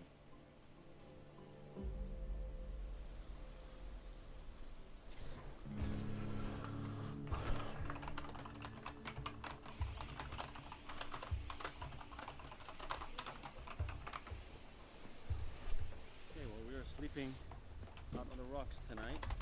This is a first for everything, huh? Even for Vlad, who's been on 1,000 adventures, he's not gone stuck because of lack of fuel before. It'll be dark fast now, yeah. You know where your food bag went, Stefan? Wow, I have never slept outside on a rock like this before. Whoa. I found my food. Where was it? It was in my backpack. Bag. I've been looking for it for half an hour in an emergency situation. Most of you probably don't know this, but Stefan is a serial forgetter of things. Usually every friend group is one person that keeps track of everything and one that loses everything. I'm the one that keeps track, and Stefan is the one that loses one of his most important items on a daily basis. His wallet, his phone, his laptop charger, and in this case, his food on a deserted island. You know when I did abandon in Macau? I lost my wallet that night, but I found it like 2 hours later. You do, bud? Excellent. Yeah? Yeah, never better. Good night. Everything's happening so fast that I'm so sleep deprived that I don't think reality has really sunk in. There's a possibility that we get stranded here for a while. Someone said it's Sunday. Yeah, there's a real possibility. Sunday? And it's Tuesday. Stop guessing. After searching for a while, we picked the flattest area of rocks we could find and settled for the night. We felt so lucky to have Vlad's expertise and equipment for this exact situation. Oh, damn. You had that in your backpack? Yeah, in the box. Sounds nice. And you make this. Yeah. That's amazing, man. Thanks for offering this to us. Thank you much. I've So talked good. with enough. Who is first? Crowd still around. Yeah. Oh, you see that one? It's like a massive one. He's gonna come and try to taste your ear. Look here, this is my bed. Are you kidding me? That is massive. I don't know how I will be able to sleep. But like this is how big it is. Oh, hey buddy. Were you joking that they can like chop your finger? That big one? Absolutely. Not joking now. I'm so happy that I'm not where I was supposed to be and that I'm instead sleeping on a rock. Showing so much gratitude, man. With It's like beautiful. gigantic crabs. They're gonna like eat our eyes while we sleep. We slept 3 hours last night and then we've been on a 12-hour rocky boat. Well, Yeah. Yeah. You wanna say goodnight, goodnight? Good night, good night. And as you can probably guess, we were not in for the most restful sleep of our lives. I'm not gonna let the crabs be the reason I die. I have boots on, I have gloves on. I'm gonna cover myself like this. Now I'm getting ready to sleep. Oh my god, there's one more. No, there's two more. Okay, there's one, there's two, there's three. There's Corey sleeping like with his feet out on as well. Oh, more. My mattress broke before I could even fall asleep, so I've been sleeping on plain rock, which means I've not been sleeping at all. I'm a bit restless. I don't know how much longer we have until it's morning. We asked for a wild adventure. This is a wild adventure. Hello kids, welcome to Stamma with the Stars. Here we have Orion's belt. You see those three? 1, 2, 3. This is one of the good things being ended up stranded on an island. You get to see the stars. There's nothing else to really do. Now it's 4:02. I think it's getting closer for us to getting onto the boat. Rise and shine. Welcome to a new day. 5:41. They told Vlad on the radio that we are gonna head to the boat now. Morning, sir. Well done. Made it through the night. Somehow I tried to broke before the night even started. Huge hole. I tried to blow it back up and it just exploded. Good morning. Thomas, do you wanna wave goodbye to our little rock we slept on? Thank you for a couple of hours of sleep. Well, it does feel quite fitting to be stranded on a pristine, beautiful, deserted island as with Discomfort this year we decided not to participate in all of the craziness of Black Friday and instead start our own holiday called Green Friday, where with every single item that anyone orders this year, we'll be planting one tree. If you wish, you can also plant a tree directly through our website. And for those of you who want to go even further, you can choose to make your entire order carbon neutral. We've been trying to be as mindful of our impact as possible, and we appreciate your support and you believing in us. If you've been watching Bestiary, or if you're one of the new Bestiary viewers, we've been receiving a lot of new subscribers recently, which we're super grateful for. Then you can head to seekdiscomfort.com and participate to our Green Friday holiday, and hopefully we'll see many of you there to comp some of the new Seek Discomfort designs and some of the best-selling old ones. Ready to head on adventure? We're going to where I grew up. Nice. Alamagan Island. I'm taking you guys with me.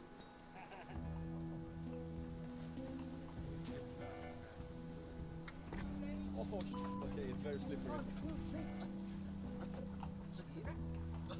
That's why I'm here. Thank you. Oh.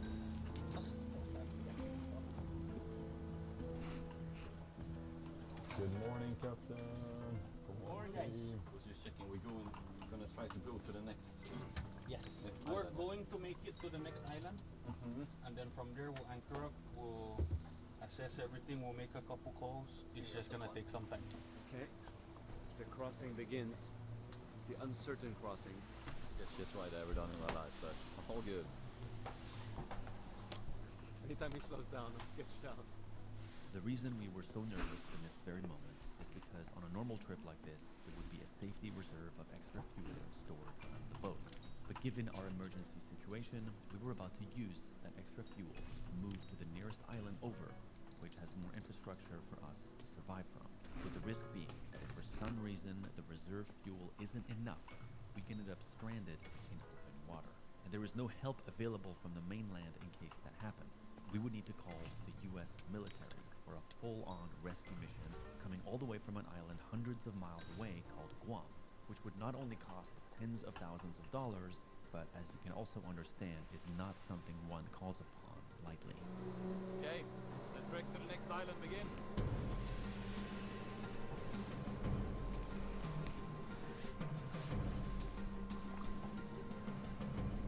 Pretty amazing to be out in the Pacific Ocean, see a full rainbow.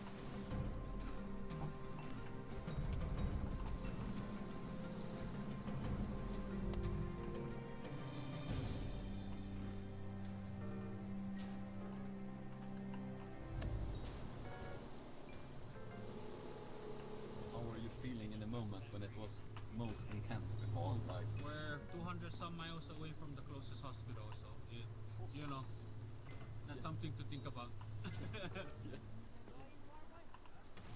Okay, we made it to the next island at least. There's a shark right there. Yeah. I was just about to go swim. Sharks in the water in the middle of the Pacific without fuel. This shark is swimming around the boat. He's like curious what's going on. Ready for breakfast. Is it the kind of shark that would bite you? Huh? Here it happens? That's what they say.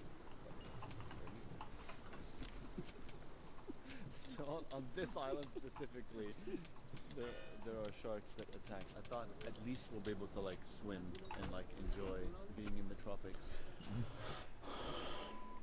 We're here tonight until the boat comes tomorrow. We can refuel and then take off. Well, looks like we're stuck on a new island.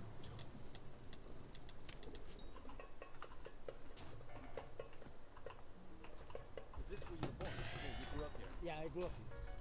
I was born in Saipan. You were born in Saipan and then you grew up here? Yeah. So we're back on your home. Yeah, your home I turf. miss my home. If you missed our last story, we explained that the Chamorros are the seafaring indigenous people of these islands who settled here over 4,000 years ago. Today, essentially none of these islands up north are inhabited, and Mario, who is one of our crew members, and his family happened to be the last ones to have inhabited this island of Alamagan before moving away a few years ago. See the houses? Yeah. Wait, so you have a house up there? Yeah. Can we go and see your house? My man! You're hosting us tonight, Mario? Got you guys. Thank you, man. I was worried about food. He was like, we're gonna catch a wild pig. Yeah, we can fish, anything. I don't think there's any better team we could have been stranded on an island with than these boys. Yeah, a group of Chamorros and a Russian military survival expert. I think we're in good hands. Yeah.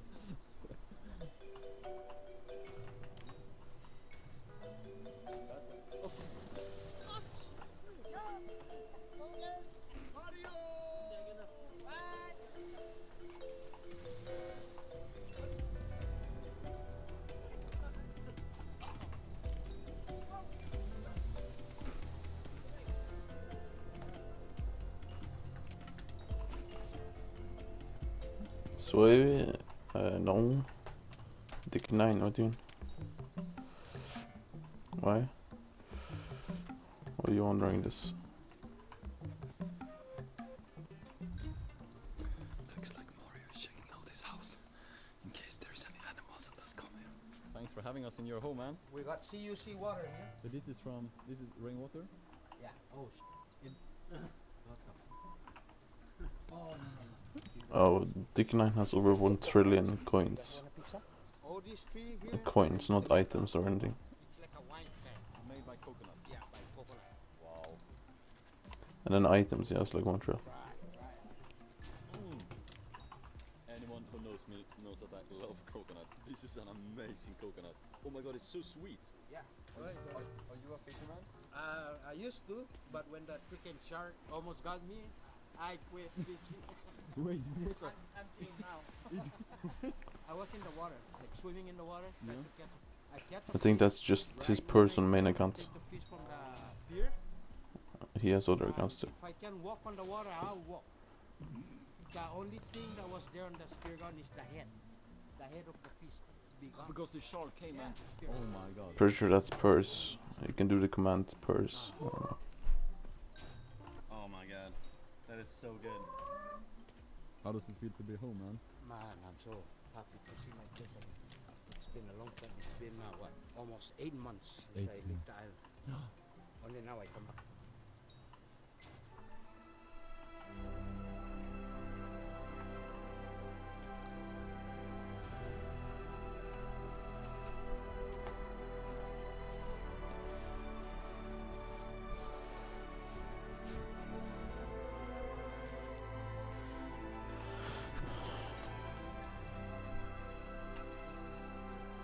Well, he's been flipping for years. But he got wiped.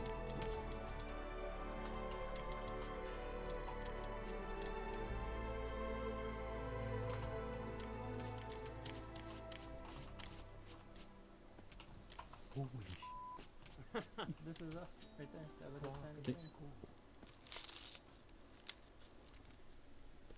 It's like you're very in tune with nature, man. Oh, yeah. Yeah, you feel connected to nature. You don't want to move to Paris? No.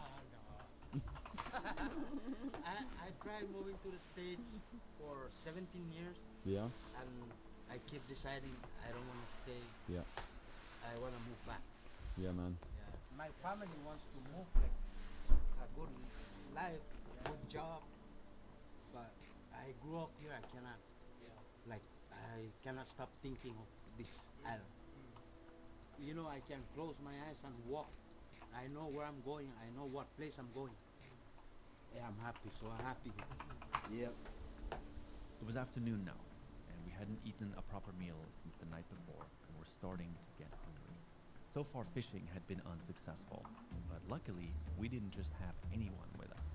We had Mario, a man born and bred here, who was going to take us with him to set up a trap to catch a wild pig and scavenge for other seafood, as we were having to hunt and fish to survive.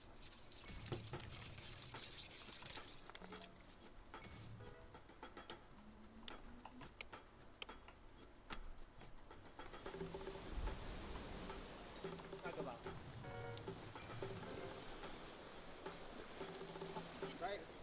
Oh, thank you. Oh, the leg is still moving. Go for it. Catch another one of those. Alright,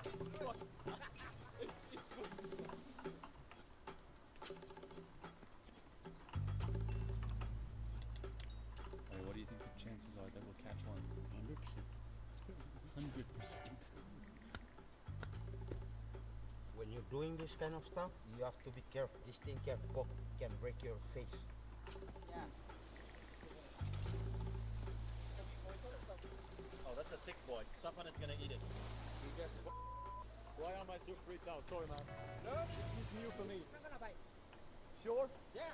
Okay, so this one here? Yeah, eat the whole thing. Okay. Inshallah. That one you can swallow. Not too bad, actually. Once you step on that thing, that wood's gonna pour on and this thing will snap. See how fast is that?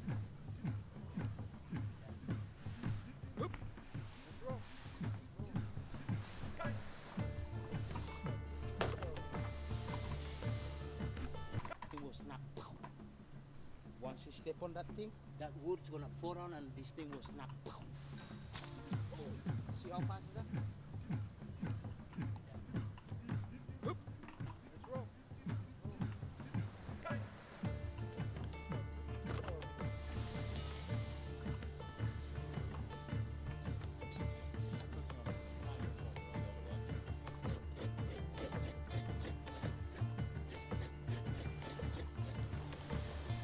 To break the skin and the shell. Yeah, just like that.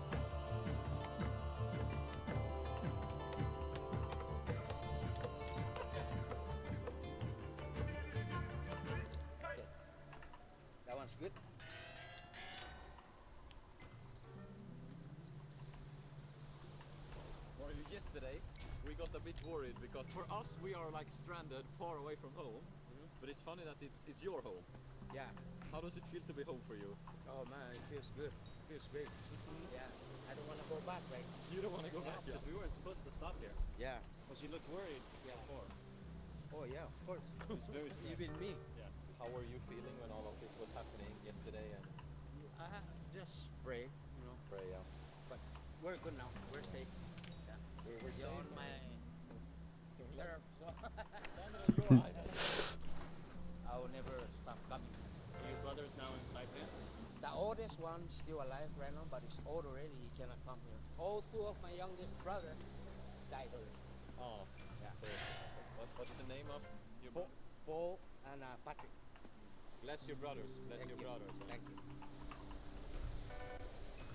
They're not far. I bet they are proud looking down and seeing I you know. to the island, to Yeah. us, and to other proud. people. Yeah. Yeah, man. What a guy. Thank you. How do you say thank you in Chamorro? Sidus, Mossy.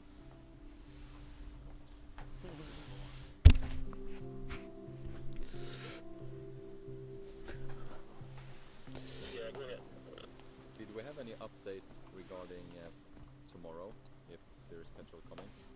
Last communication with the mayor, they departed Saipan at 4 p.m., so they should be here first thing in the morning. Thank you so much, yeah. Yeah, great news. Thank you for that.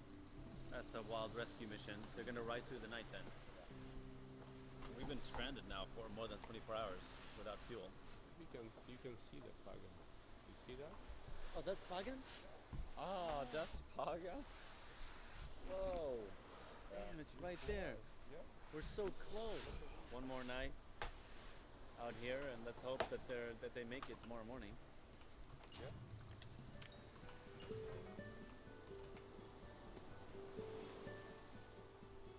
What was for us a rescue mission was for Mario a completely unexpected opportunity to go back to his roots. Getting to show total strangers his home, which we quickly understood wasn't just his house, but the entire island. Right now we're stranded good. Stranded good. Movie star, huh? I'm a movie star. Look at that, buddy. Yeah, boy. This is a good team. That's dinner, bro. That's dinner. So first I'm gonna put my rice. Oh, wow. Put on the side. Wow, he's decorating his plate. So much flavor. Yeah. What the hell? Wow. This is so good. Yeah. Holy crap. Holy crap. And after dinner, Vlad pulled off probably the last thing we were expecting on a deserted island. What the hell is happening? Bro, he set up a cinema for us. Bro, where did you get this? This is absolutely wild. We're literally stranded on an island. And he has the material needed to make a movie night. Did he have it in his bag this whole time? We passed this island before, right? Yeah, that's the first island. The first island. So he found an old Japanese movie about one of the islands here that we're gonna watch.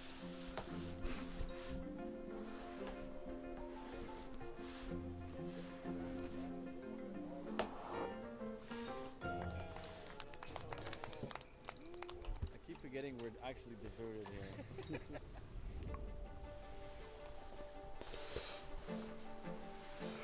Wow. Sunrise in the middle of nowhere. Absolutely beautiful.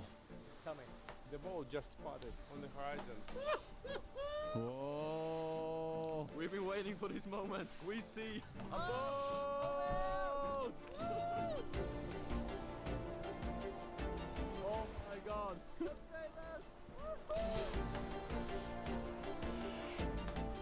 boat has been riding all night to come bring us fuel. Welcome!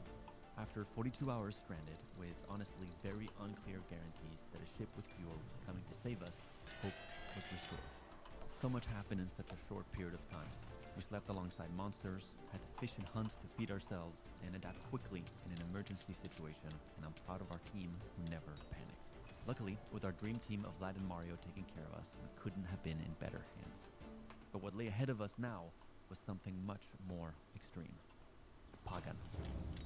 One of the world's most unique islands, home to 2 active volcanoes and a mysterious man living there in complete isolation. We boarded our fishing boat again, with big anticipation to see how things would go for our final crossing. If you watched this story and appreciated the lengths we have gone through on this adventure, it would mean the world to us if you participated in our brand new drop on seekdiscomfort.com, where your own daily reminder that life's greatest stories exist.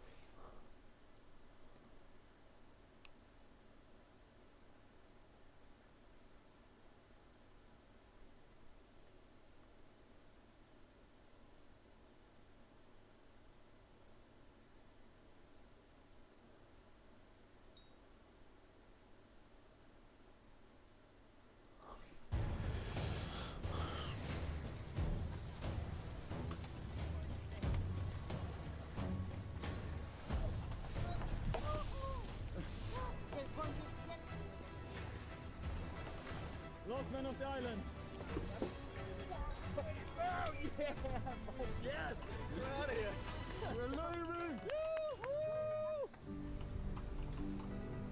To find our planet's most hidden stories, you have to go where few others think to look. And in the most remote corner of the already very remote American territory of the Northern Mariana Islands, there is an island called Pagan, an active volcano, where one man has been living in isolation for the greater part of the last decade. It has taken us over 2 days of travel to get to the nearest island where we got stranded as our ship ran out of fuel on the way there. Eventually, a ship rode 22 hours to get to us with extra fuel, allowing us to finally continue. So if you've seen our last 2 stories, you'll know how hard it has been for us to get to this very moment. Today, he's the only one living there full time. Because you see, this island was once inhabited. But after several massive volcanic eruptions, people were forced to flee and have not been able to come back ever since. Only one man They call him a jungle bot. He's not human. Really? He's something. has indefinitely embraced this lifestyle, living in a way that maybe nobody else like him in America still does, removed from modern society. And as no story has ever been told about this incredible man, we have set sail onwards to go find him.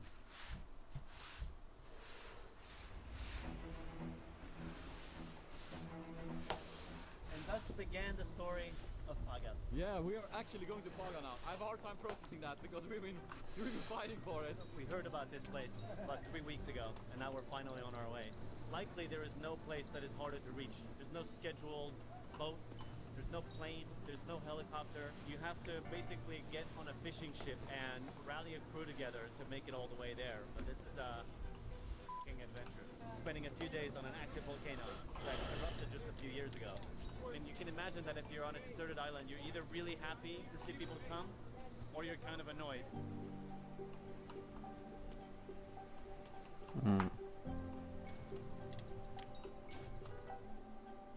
So now we have around like 1.5 hours and then we're finally at Pagan.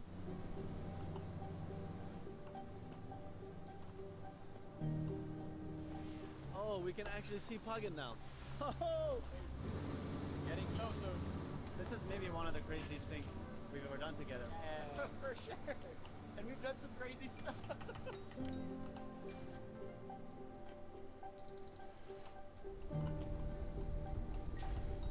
We're getting a first look at what we're getting ourselves into, and this island is a whole other level.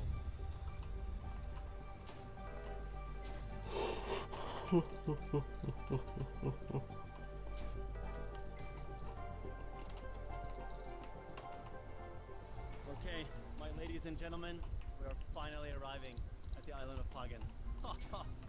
It feels absolutely surreal right now. Yes! We're actually here.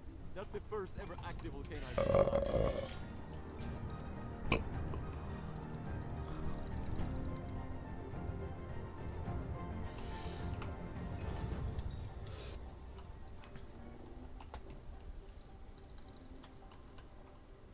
Immediately it looks way more wild. Like there's just trees and palm trees and volcanoes. And this is a beast. This is a true beast. Jordan, the man we came here to meet, has been living here for years and spent 7 years mostly alone on the island across that we were stranded on the night before. Today, there is also one other man named Joe, an employee of the mayor of these islands, currently here since March, to work on and maintain some of the facilities that still exist here. Neither of them have seen another human being for almost 8 months. Island of Pagan. We are here. Let's go. Took us so many weeks to get here. You go, sir. You go, sir. Made it to Pagan. Oh. Pagan! 3 days. They heard a couple of days ago that a boat was coming, but they didn't know when. They didn't exactly know who. It's impossible to know where they are on the island. Maybe they are out doing some exploration or adventure. So it might take the whole day to find them. But we're gonna go try to find them. Go! Well, the fire is still going. Looks like someone put wood in it recently. Oh wow, there's just a bunch of cows. And after 15 minutes of silence, we began hearing something faintly in the distance. Hey! I think we can hear an ATV. Hi guys! Half a day! Half a day. How are you, brother? Thomas. Nice to meet you. How you doing, Thomas? Joe, nice to meet you. Nice to meet you. Half a day. I don't know how to react here. It's a very interesting moment. Okay, well, we found the island. We found the 2 guys that live here. Vlad is excited. I'm excited, dog. I'm meeting my dog. Oh. Our first meeting with the elusive men that call this island home had sort of an awkward start. To be honest, we weren't even sure what to say. And these guys were so used to living mostly in isolation that I don't think they did either. We explained that we wanted to learn about what living so remotely was like and how they survived. So we pretty quickly skipped all the small talk and they jumped straight into showing us around. I got this cow last 3 days ago, so it's still wild. This white one. Oh, you just caught it? Yeah. Wow. Is it hard to catch a cow? Yeah, sure. It's hard? Yeah, it's hard. You're living the true jungle life here. Oh my god. Put it Here? Yeah. Put it tight. Oh, this is a huge one. Turn it around like this. Oh, I don't know about that. Put it like this, yeah. Are you not afraid of the claws? Just be careful. Just be. How long have you been living here on this island? Total, I stayed in this island 5 years. 5 years. 2018. You're connected with nature here. Before you guys leave the place, I want you guys to just go and visit the church. We have a church. Yeah, I would love to go there with the you. volcano is still alive. And just pray to God that doesn't make it a eruption. Do you worry about that sometimes? Yeah, that's what I'm thinking about. Really? Because the last time they brought me down, they left all the trash and the volcano got mad. And it was kind of ready to explode, but we just stayed behind, cleaning the trash all over the place. So the people that came here last left the trash, and you're afraid that upset the volcano? You never get lonely? I never get lonely because I got animals here. So without this animal here, I wouldn't be probably like this. Really? I talk to them and they listen to me. And how did you learn how to be connected to animals? From the old people. When I was young, I never stayed with, like my age is all older people, 70 years old, and they always told me the stories about way back here in the Northern Island. Then after that, I keep on wanting to come up here, so I dropped off from school just to come up here and stay, live my life. So you've spent quite a lot of time here, completely alone, right? Alone. How does that feel? Oh, feels more better because no bothering and no stress or something. Yeah, It's just you and whatever you're gonna eat. We knew nothing about Jordan before coming here, and we're so curious to understand how he made the choices he did and learn how to live in the way he does today. So at 15 you moved out onto the island here. Because it was free, there's no car, no cell phone, no internet. And I always wanted to go there because once you get it, it's yours, it's free, you don't have to buy it. Who was the first old person that taught you how to do these things? My grandpa. I was probably 2 years old. I caught my ligament right here in my feet. You can see the mark. Oh, you still have the mark? Yeah, here, you can see the surgery. And no one was gonna babysit me, so they gave him to watch me. So he just carried me all along when feeding the animal. How long did it take to heal this? A year. 1 year and 5 months. He was holding me and like talking to me. Okay, this is how you feed them, and this is where you put them. I started raising animals 4 years old. Then when I reached, when I reached about 8 years old, I started doing hunting and fishing. But to tame the animals, my grandpa is the one told me how to make them tame. If I caught it wild. For me, it's good because nowadays they don't learn it. Do you feel that a lot of people are forgetting this? Yeah, they're forgetting the knowledge. Yeah.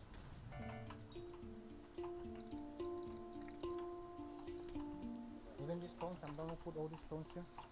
You put the stones here? If bad spirit comes here and my stones are here, you can protect me from bad energy, like you say. To Ah, you created it like with this. Nice place. It's a beautiful place. Thank you. How long have you been here? Since March. Could you compare? Is it better here or better inside? Way better here. Okay. Really? Way better here. Yeah. Nothing to worry about. No need to worry about payments, anything. It's like the beginning of Aramarian when you look at it. Yeah, exactly. Right? After being introduced to Jordan and Joe, and the rest of the crew getting a chance to catch up, we were all slowly settling into our homes for the next few nights. But soon we got into a topic that sparked the start of our first outing. If a typhoon comes, where do you Oh, you hide got bunkers. Yeah, bunkers in there. 12 bunkers here. And they have that one. There's still the guns here? Yeah. I think that's the one for the plane or something. And before we knew it, we were leaving camp, venturing straight into Jordan's backyard.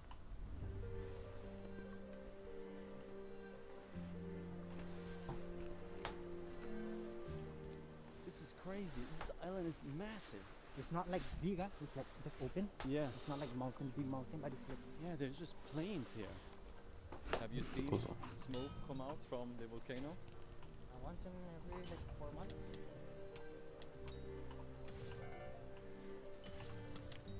Jordan is barefoot, but he's so much faster than us. Can't believe he walks like these bushes and all of this without any shoes. The lava flow. One eruption. Wait, what we see here is from the lava? That came from the volcano and then created like a little wall here? Yeah. Oh my god, what is this? Crazy. In the middle of Prague and this is hiding. On every island here in the Marianas, there's like remnants of World War II. This is a crashed airplane. Oh my god. This is just lame. Look at all the bullet holes. Probably another American plane, right? The Marianas are home to some of the most brutal and strategically important battles of World War II between America and Japan.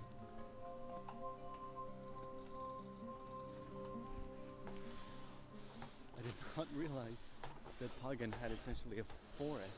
This does not feel like the typical landscape and vegetation you'd imagine on a tropical island in the Pacific. There's a jungle and a forest on the same tiny volcanic island. Whoa! What is this? A bunker. It could be pigs inside, you said. So just look at it. Yep. Don't go inside. Damn. Japanese World War II ruins all around us here. There's bunkers everywhere we look. There's one right there. There's one. I mean, that's over there. There's one right there. This was clearly a bigger base than I imagined. They definitely had a full army posted up here, and Jordan taking us on quite an exploration. These structures are actually prisons that they put the Chamorros that were living here in the entrance from the top. And they used the Chamorros as slaves when the Japanese were here. Jordan is a Chamorro, descendant from the indigenous people of these islands who settled here over 4,000 years ago. And as most people on the mainland have slowly embraced a more modern lifestyle, he's one of the few living in what he sees as the way that his ancestors once lived and survived on these islands. Oh, are you kidding me? You know things we don't know.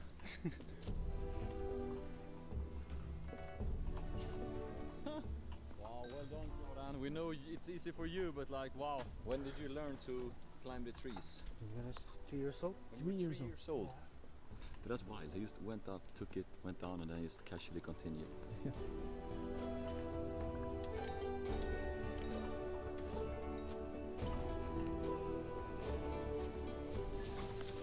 Just like that, after 3 days of traveling to get here, we were drinking coconuts while watching the sunset with one of the most isolated men on our planet.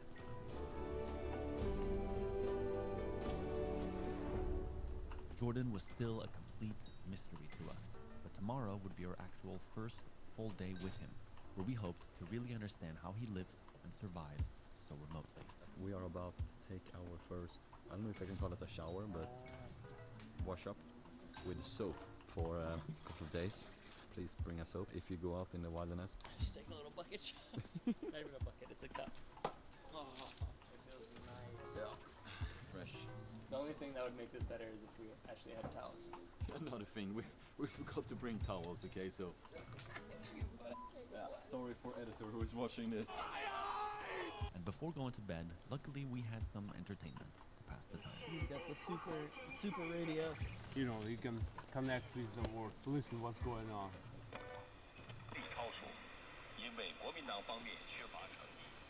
Thomas, you ready for a great night's sleep? Great night's sleep, I don't know. I hope so. Sleeping a bit up in the air because the centipedes could else come and bite us, and we want to avoid us right now.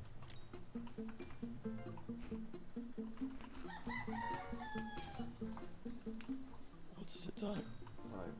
The dogs were barking like crazy all night, like right in front of us. And then there was cows that were screaming like, I never heard cows scream, but it sounded like dinosaurs. I didn't know cows could make that noise.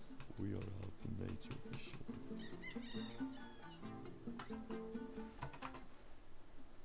Yeah, but talking about Jordan over here, like, feels like he hasn't seen too many humans. So like when he woke up, you know, he doesn't really say anything. Like he walks next to us and walks among us, but he doesn't say like hi or good morning. But he's not impolite in any way, which is nice. It's not his way really of doing it. Yeah, he's just been here by himself for a very long time, so... While doing some research for this video, we started looking into some of the numbers and statistics around loneliness, and honestly, they were shocking. In America, for example, 1 in 3 people feel lonely at least once a week. That's over 50 million people. This may be hard to believe, but in 2023, the US Surgeon General actually declared loneliness a public health epidemic, saying it has the same health impact as smoking 15 cigarettes a day. But what's strange about loneliness, as we all know, is that it's not always about being physically alone. Sometimes we can be surrounded by people and still feel completely isolated. And the hardest part is breaking those patterns, which is why so many people struggle with it for years without finding a way out. And that's why we believe through our own experience that therapy can make a huge difference. And why I want to tell you about today's sponsor, BetterHelp. They have supported many of our adventures this year because therapy has made a huge difference on us and we believe can be a powerful tool as a means to grow. BetterHelp makes starting therapy easier by connecting you with a licensed therapist online who is trained to listen and give you helpful, unbiased advice. You fill out a questionnaire and then you'll be matched with a therapist in as little as a couple of days. If the therapist is not a right fit for you, you can switch easily at no additional cost. BetterHelp accepts both HSA and FSA cards, making it even easier to prioritize your mental health. In 2024 alone, over 137,000 people used their HSA and FSA benefits for therapy through BetterHelp. So be sure to use yours before they expire. Go to betterhelp.com/yestheory for 10% off your first month. And now, let's get back to the video. To start the morning, Jordan took us for a ride across the island to show us the place he calls home. Let's roll it. Lovely dogs.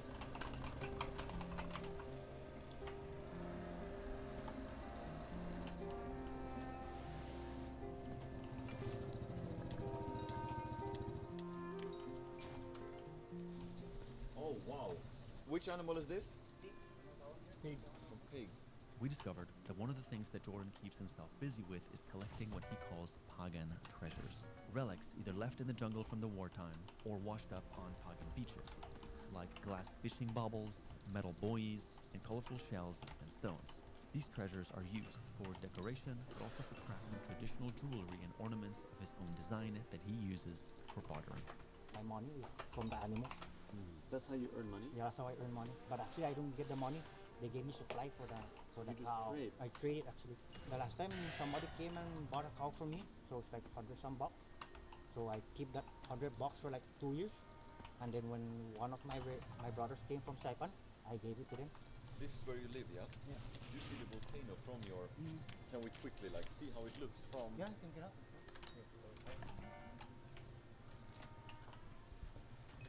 You see this every day? You can hear the volcano actually growling like... How does it feel when it comes up like that? Oh, you can feel the earth shake. Like shake the entire earth.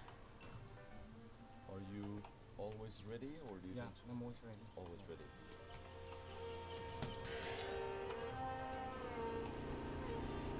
Nice, man. Thank you for showing us. We're happy. Very happy. first mission for the day was to take a dinghy to another part of the island where there is a large inland lake surrounded by forest that Jordan was eager to share with us.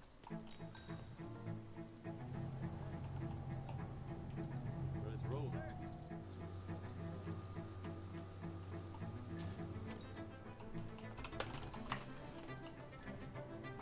Wow, look at that.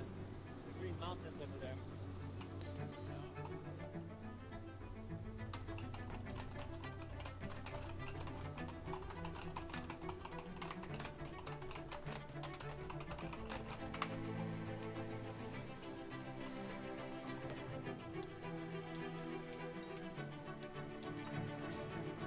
Yay!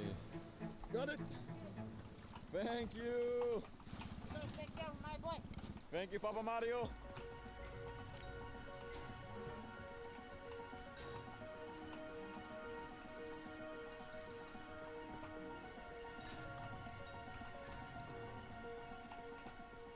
As Jordan took us through this strange landscape, he started pointing out different plants that he's learned to use as food, spice, and medicine. If you have a back toothache, you just rub this one in here. Okay, for the toothache. This one. This is medicine as well? From the roots. Digestion? And you like eat the roots? No, just drink it, like boil it. Rub it and smell it. It's a guava. Right, that's smell. Oh wow. And as we ventured further into the forest and onto cattle paths, we came into some of the other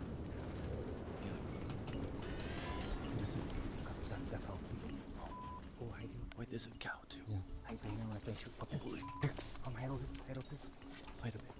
After the eruption in 1981, the people who evacuated the island left behind cows and boars, who were left to roam free. Their offspring eventually became completely feral and hostile to humans. Because they can just be around these birds, and once we pass by, we can spook them, and when we spook them, they might just charge us and poke us or something and then run off. That's why I always look around. And so, an encounter with a tusked boar or horned bull in the woods could be extremely dangerous, with our only course of action being to frantically climb a tree. They're right on the trail, and both the wild pigs and the cow. Typically, if you get too close to them, will charge us. Wow, that is a freaking bull. That is a fucking gigantic bull. My heartbeat is beating. Oh, that thing was today. And we need to realize it's around here, so it's like... It's still here. On a serious note, we just need to be like very focused now. We are deep here in the jungle of the island, and now we're walking back through the jungle to get back to camp. I did not imagine that we would be coming across vegetation that looked like this on this island. To go from jungle and then step straight into a forest is surreal. And then you come around the corner and there's just like a patch of beautiful green grass, like right here. The last volcanic eruption in 2021 spread so much ash everywhere that it fertilized the ground like crazy. And now the trees and the coconuts and the forest is just so lush and overgrown. It's hard not to feel like there is a mysticism in this forest when you just walk right here, right in front of you. There's a cow right there again. Oh, that's another big one. It's crazy. There's just massive wild cows everywhere, huh? Is that one of the main dangers on the island? Yeah, the cow. It feels like we're in the... Oh shit!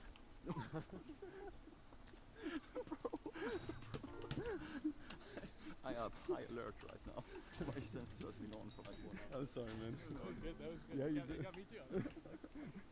A reminder that Jordan is doing all of this walking completely barefoot and unbothered. He's walking slower on purpose for our sake. Yeah, I have no concept of where we are on this island. We are completely at Jordan's mercy. Over here?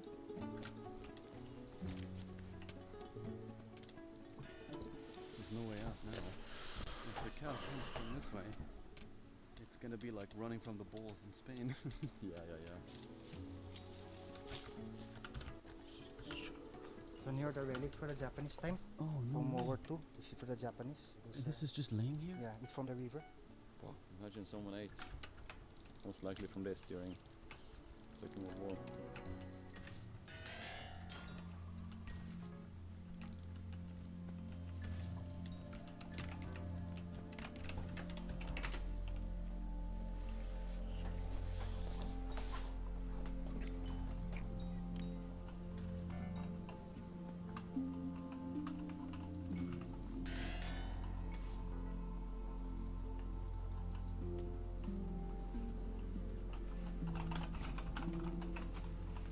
makes you the most happy in life? I think makes me most happy in my life is like now when there's a big island and there's only 2 person on it. It's not like 20, 10. That's the one that makes me happy because it's a few people here, not much.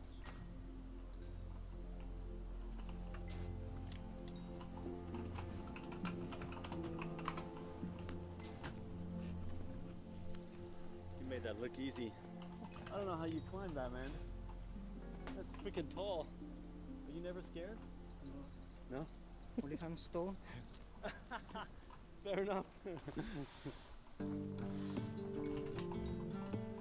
I'm so hungry. We haven't eaten in... No way! You caught fish? Yeah. Oh. James caught fish. Nice, Captain James. No, Papa Mario.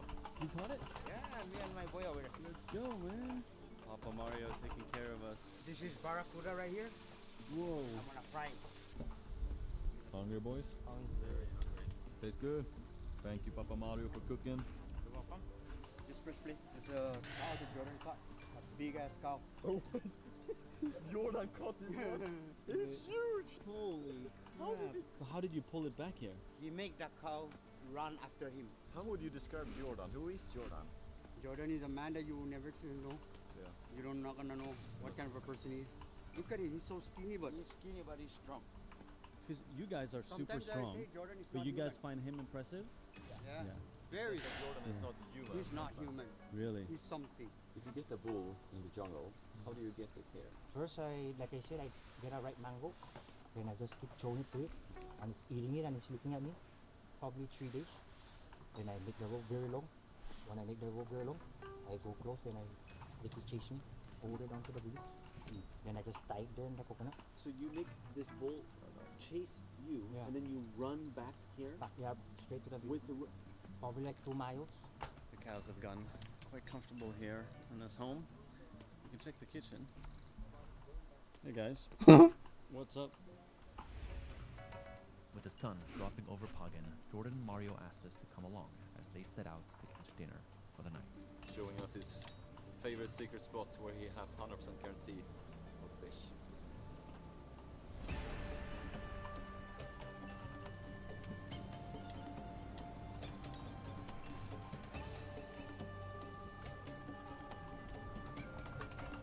This is it. This is where we're gonna catch the fish.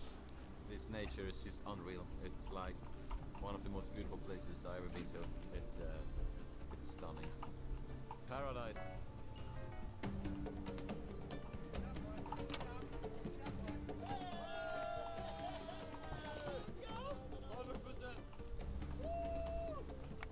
We might be catching a second one right now.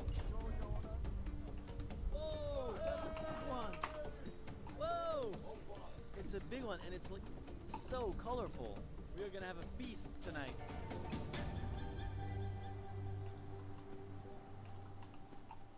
Jordan, do you have any nickname? Yeah, they call me Jungle Boy. Jungle Boy. Jordan the Jungle Boy. Jordan the Jungle Boy. Yeah, that's it. I have the tattoo here. Ah! Do you have any bank account or so? No bank account. No bank account. No. You don't think about money at all. You may be the most free man we ever met. Probably. Most free man. This land is completely untouched. On a lot of islands after World War II around here, they like sprayed seeds over the fields, get the nature to regrow. But Pagan was never touched. So everything that you're seeing here is just raw, untouched nature like it was millions of years ago.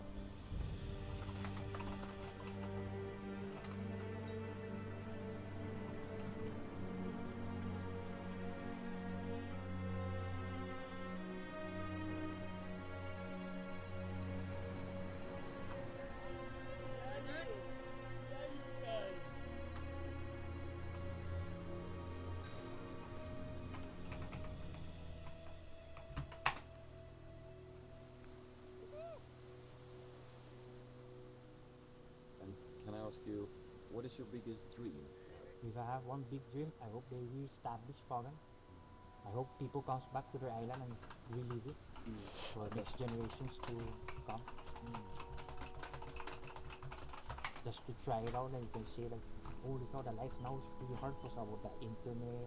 So imagine if they don't use that here for 1 year, no internet connection for 1 year.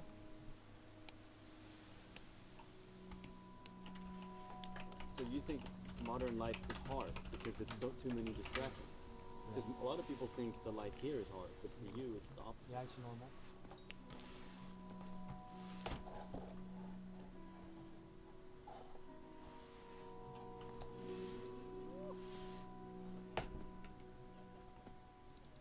Hey, yeah, that's squad, man. What do you call this in Chamorro? Fish.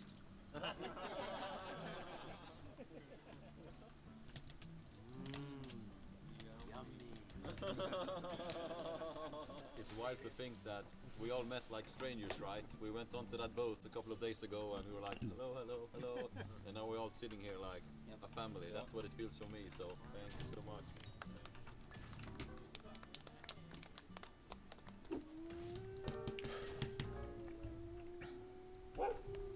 This is gonna be hard to sleep with. Every time this dog starts to bark, it's because like it's a cow here or a pig here or something, so they're like protecting us. They're like the natural alarm system of our camp here. If the dogs aren't here, essentially huge cows and pigs just walk in here. And that happened just before. There was a freaking massive pig that came and all the dogs chased it away. And if you're wondering if we've had any sleep in the last 5 days, the answer is no.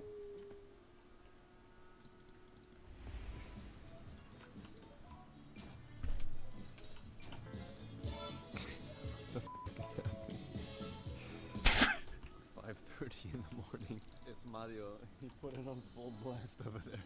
We haven't slept for a couple of days. We just need some sleep. Corey, are you awake?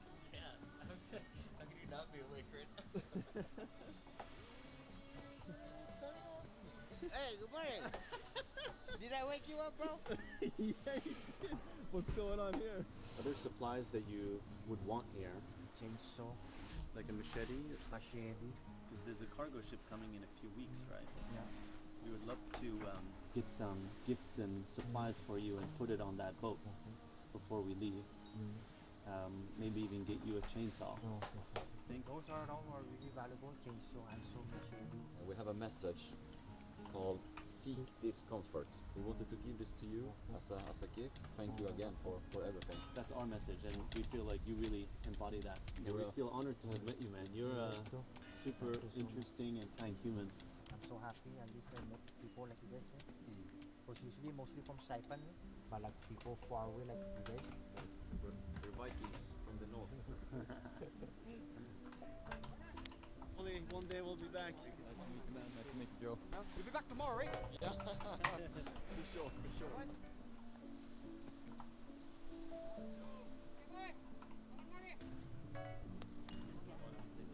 Jordan, we'll miss you. And just as quickly as he entered our lives, he vanished. Here he goes. Back for another few years here. Yeah. Off we go. Bye, Morgan. We love you. We love you. Okay, bye. It is hard to describe what meeting Jordan truly felt like.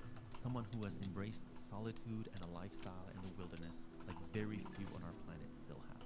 But in reality, what Jordan is doing is keeping his Chamorro's ancestors' flame alive. His grandfather and the elders passed on knowledge to him when he was a child. Ancient wisdom that is going extinct, that he sees as a duty to be a custodian of.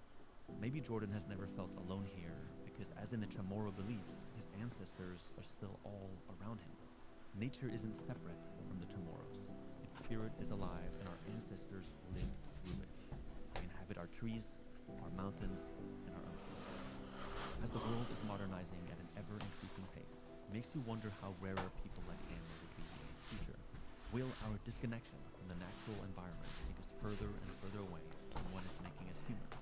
Maybe the cure to modern-day loneliness is to reconnect with the natural mystery of our existence, and likely spending more time embracing the quietness that one can only find outdoors.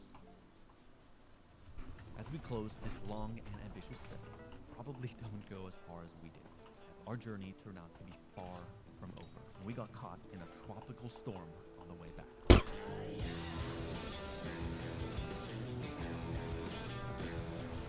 A trip that was forecasted to be 8 hours with favorable conditions ended up taking 18 hours, arriving home at 4 in the morning. Thank you for watching this series. If you're still here, Stefan and I have officially launched our podcast. And in the newest episode, we talk all about seeking discomfort and about this wild trip right here. It would mean the world to us if you checked it out.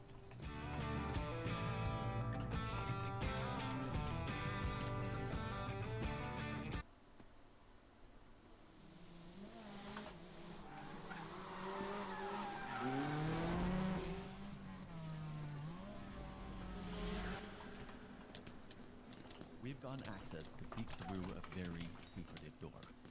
The underground Tokyo drifting scene. And yes, it does still exist. This hidden subculture has now almost reached mythological status around the world through films, anime, and video games. But as the years go by, the drifters are growing smaller and smaller in numbers. Police cracking down is forcing them further into the shadows, almost so far as to make us believe they no longer exist. But if you look far enough, they are still here. And somehow, after weeks of back and forth and a near last-second cancellation, we've been given the very rare permission to join and capture an evening of drifting in the mountains. And so welcome to the real-life hidden world of Tokyo Drift.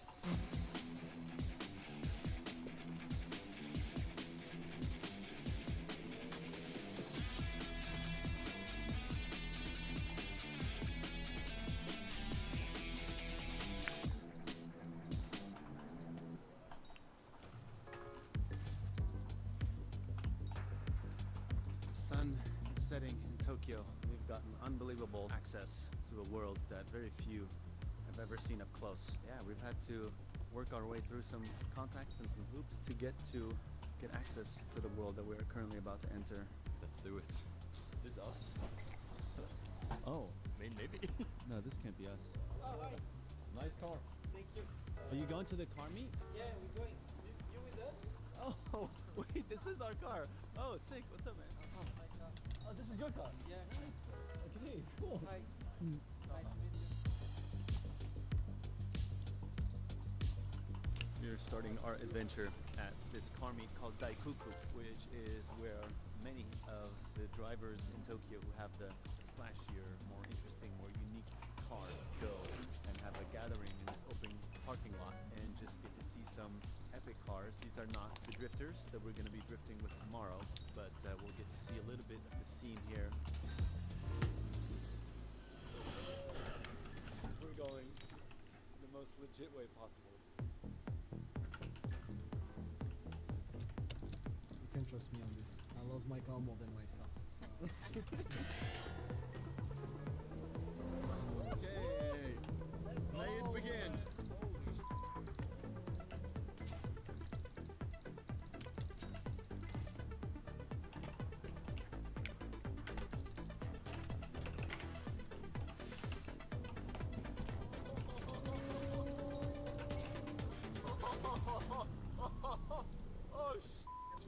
Oh, that's fast.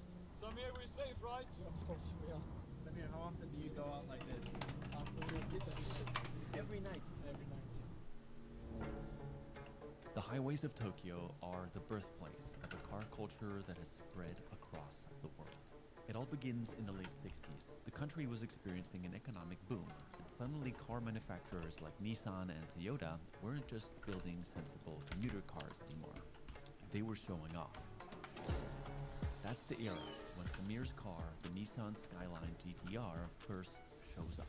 Light, aggressive, and fast enough to make the rest of the world actually take notice. And for the first time, everyday drivers had access to cars that felt built for more than the daily commute. By the time the 70s and 80s rolled around, that ambition spilled onto the streets. Tokyo's Shuto Expressway became the unofficial testing track for local street racers. The highway circles central Tokyo, and at 2-3 in the morning, traffic nearly vanishes, leaving a huge, continuous loop where you could run laps without ever hitting a stoplight. This is where underground racing clubs would reach speeds up to 300 kilometers an hour, long before most countries even imagined that was possible. This road is famous. It's called the Wangan Line. Back in the 90s, there was a club called the Midnight Club, and they used to test all kind of cars like turbos, everything imaginable to obtain the highest speed. It was on this road because, as you can see, it's just straight lines and tunnels, so you can enjoy the sound of human engine and everything. What does this community mean for you? Like a big family, you know, people that share the same passion, and I'm glad to be part of it. Does the police ever bother you? Do you break any laws? Are you an undercover cop or like what are you? What kind of questions are these, Stefan? I don't know. This place, like Oku, is the mecca of the comics in the world. Everybody knows about this place.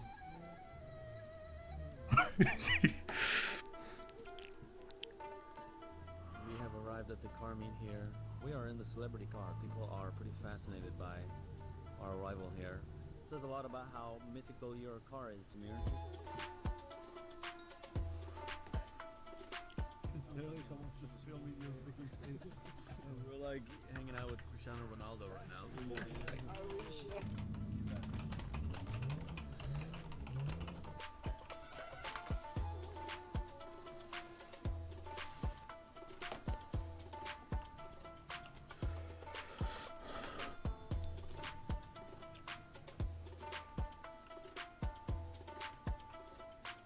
This is one of the more famous car meet areas. It's basically this big open parking lot where some of the owners of the more epic cars around Tokyo come to show off their cars, meet other car owners, give, I guess, car fans an opportunity to like check it out. Typically, we can stay here for a bit and then cops usually show up probably in about an hour or so to shut it down. There's a lot of people taking a picture of, I'm still calling it the orange car, but the name is Skyliner 34.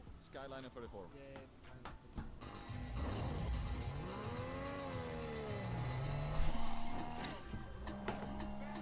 After getting our first close-up look at some of these supercars, it was time to see what they could do. So Samir invited us to join him as the iconic highway to get our first real taste of the Tokyo driving scene. We are hitting the iconic Tokyo highways. Many people come here from around the world to Some experience people this. come to Japan just for this.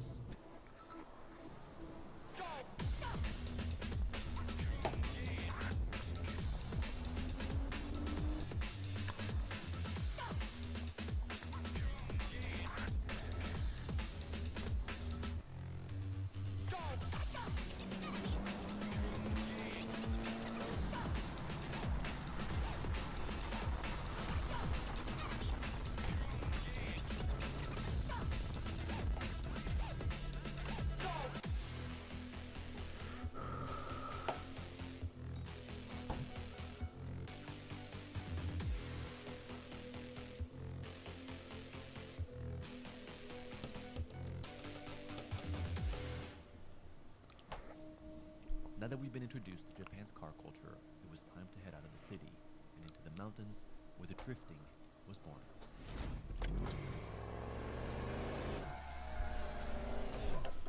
Drifting has become popular all over the world, but how did it start in Japan? Well, its origins lie with one rebellious teenager flying down the mountain passes outside of Tokyo in a banged-up economy car. While other racers would slow down on these mountain bends to avoid their car spitting out, this driver did the opposite, sending his car into a controlled fly, a move that would have been disastrous for most, but when mastered, allowed him to maintain speed as he glided around every corner.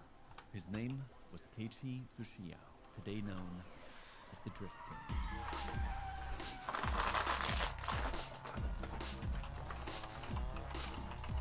Tsuchiya managed to make it into the professional racing scene in 1977 and soon became a racing legend, not only for taking podiums, but for outmaneuvering his opponents around corners with his unique driving style. Despite going pro, he was still drifting custom-tuned cars down mountain passes and filming them. Videos of his runs quickly spread, inspiring a generation of drifters and tuners to go out and do it themselves. It was Tsuchiya's marriage of street and track racing that brought drifting into the zeitgeist with force. His driving inspired manga, anime, video games, and movies. Here he is acting as a fisherman in Tokyo Drift. And this is him driving as a stunt double. By the 2000s, drifting even got its own professional series in Japan. But now we're going to experience the sport the way it began, done in secret, deep meeting up with our local contact here. It's going to be taking us to the mountain location where tonight's activity will take place.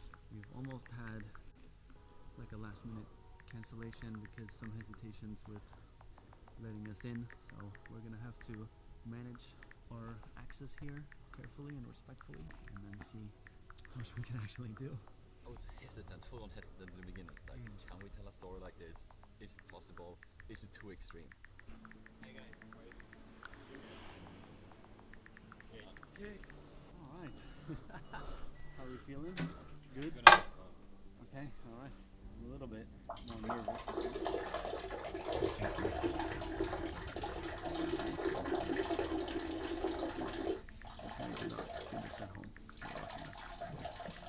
As we headed out of the city, we didn't know what to expect. Only that Louis, a local fixer, had found a way into this underground drifting community. Louis was introduced to us by my friend Simon Fresh, who is a great French YouTube creator and journalist who has done his own incredible story here. But now he was bringing us with him. How did you, as a Frenchman, end up having like the deepest contacts in this underground world? I met a few of those guys on like track event first. I just like asked them to do like a video project first. They wanted to show to the world what they're doing and stuff. That's how it all started. Still feel like unreal again, and I feel so glad that they, trust me. Really close world. They also want to show their skills and what they can do behind the wheel. As you can hear, Tokyo's drift scene isn't something just anyone stumble into. These guys, they meet at secret spots. They drive on the mountains roads when nobody's watching, and they keep their entire culture hidden. And just like these drifters keeps their scene underground, Surfshark keeps your internet activity hidden. It encrypts everything. Your internet provider, the Wi-Fi network, and even the websites can't see what you're doing. You can also change your virtual location. I connect to a Swedish server, so even if I'm far across on the other side of the world, I can watch my favorite Swedish TV program. Plus, we compare flight and hotel prices from different countries, which has saved us quite some money. So go to surfshark.com/yestheory or use the code YesTheory at checkout, or scan this QR code and you'll get 4 months extra on your Surfshark plan. Now, let's go back to the video and see what happens in the mountains of Tokyo at night. We've got to check first and see like if there's some guys that just really don't even want to be filmed, even if we blur their faces.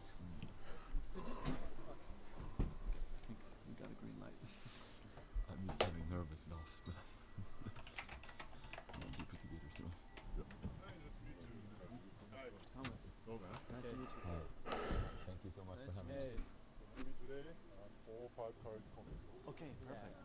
Man, we're so grateful that we're allowed to take a peek through your world. Yeah, it's first time like watching drifting. Yes, first time. Yeah. It's typing on the pisser? Yeah. To my co-op. I'm trying to convince him to play. I don't know, bro. I don't know how to do this. How did you even start drifting? I also went in the motorbike. Yeah. And went to the drift spot. But that time I didn't know it was a drift spot. And so a few cars was drifting in the street. And then, I have to do this like that. Oh wow, because Japan is maybe a bit strict usually. Yes, yeah, so readers, like, we need to find a place that there is no police around there. Yeah. And the police checkpoint. How worried are you about this? Not much. Almost. 90% the police checkpoint. Okay. Yeah. But if you want to drift in the, like Tokyo, police complete 15 minutes. Oh really? Yeah, so you need to escape from them. Have you had to do that many times? Yeah, many times. So one time, like 8 police cars chased me. So this one you do like for 240 kilo and go away. Oh. Okay. But now I'm a child, I have a main job, I work for the office. So like, I almost stopped drifting with that. Yeah. It's too risky for me. Too risky, yeah. So we painted the stuff by ourselves. Everything is custom? Yes. Like every little piece, huh? Yeah, engine, the computer, the suspension, the wheel. Like most of the people, the drifters, they just we do the shop like ourselves. Yeah. So they pay money shop to do stuff. Yeah. We don't have money, so we need to like, do it yourself. Yeah.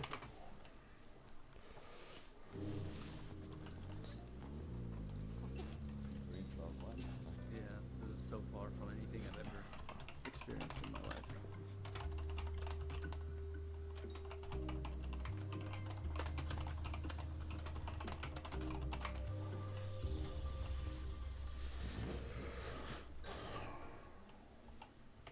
What happened here?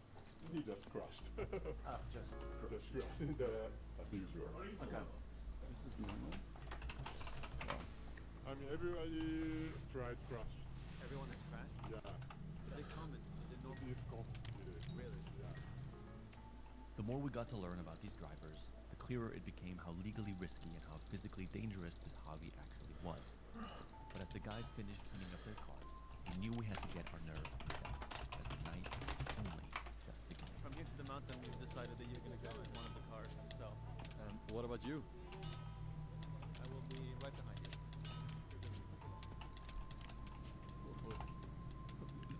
It's happening. Okay, arigato. Nice man.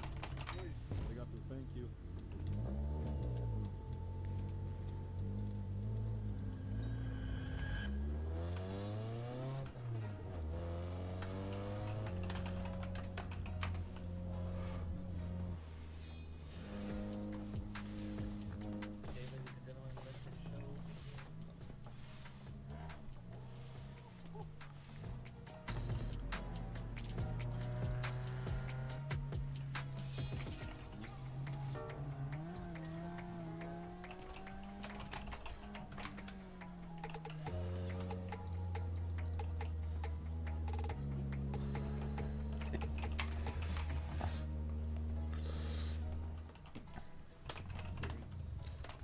Someone who likes to stop the cars here. I don't know if it's like the police or who it is.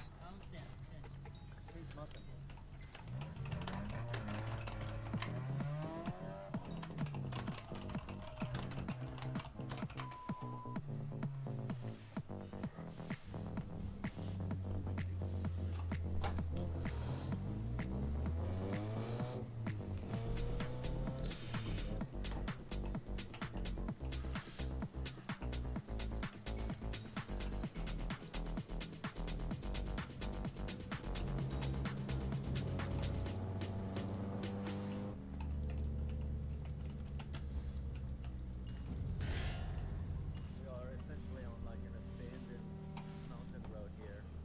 I just lost phone service, and we have not seen a car in a long time, and there are no street lights on this street. Yes, sir.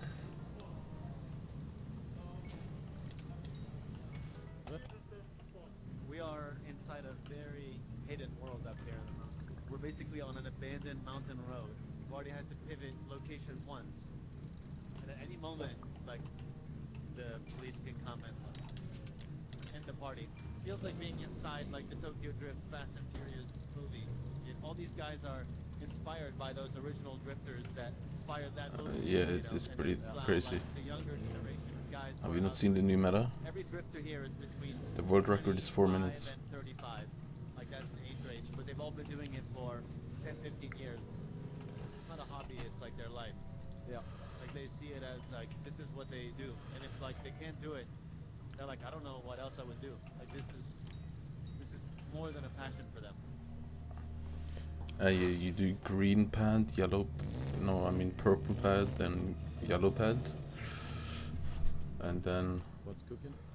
that's pretty new, I'd say. Everyone does. Steering shaft. And what else do you have? I mean I4, of course. That's pretty normal though. And then early enter, high EE, And then you fix it. and then EE3, When we crash, we fix. EE2, We need to go back home, right? and core. Read everything here. I see. It's his car? Yeah, yeah. Oh, His owners. that's the one I was sitting in. It was our car. Okay, it's my car who is broken. I hope it was not my big bum. yeah. Here we cover all this trouble of his technique. He will solve the problem by doing a specific technique. Yeah, that's right. Yeah, go check. Yeah, Go check but like they a have sub begun 5 run. A few warm-up runs without us in the cars, and then if Uh, they trust us, they'll take us in the cars with them. Out of nowhere, having heard that there was some drifting going on, another drifting team nobody knew rolled in. What was meant to be a standard practice night turned into a standoff, and I think it might have set everyone off.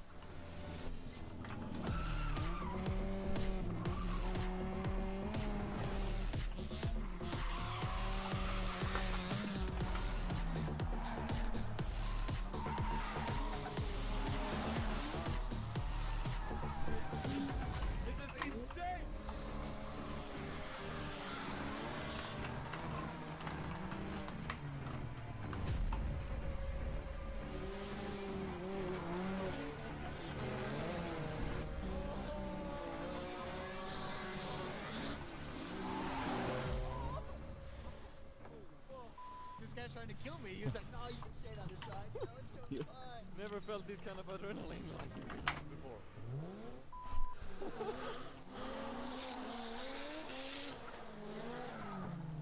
After half an hour of drifting, we were finally invited to join them. Even though our adrenaline was already through the roof just watching the action, we knew that there was no turning back now. Okay, it's our turn now. This is fucking insane. Yeah, I don't know how we were allowed to be here. Here we go, bro. Do you think you're crazy? Yeah, no. No?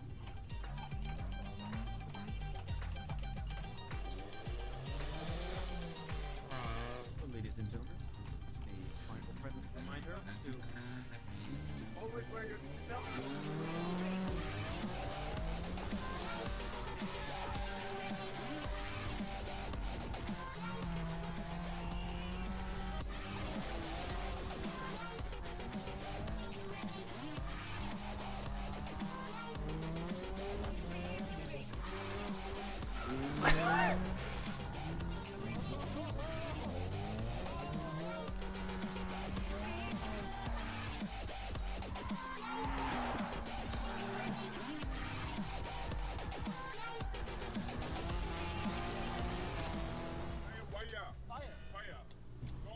Oh, the fucking car in the front. He's completely ripped through his tire. His no tire left. It's straight up on the rim right now.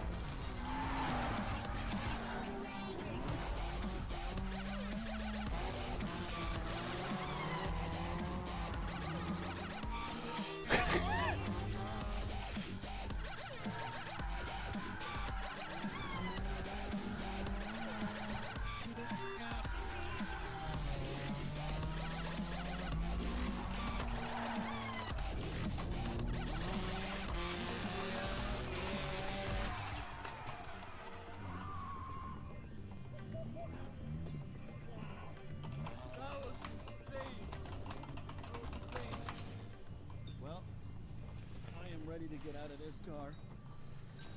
I actually need to sit down. I'm actually feeling a little unwell after that.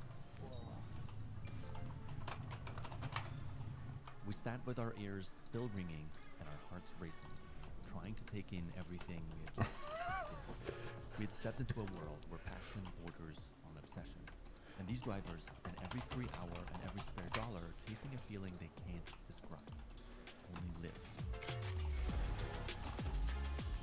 What we found in Tokyo's drifting scene wasn't just danger for the sake of danger. It was a strong community bond, a group of people who came together over a shared passion that they could never get enough of.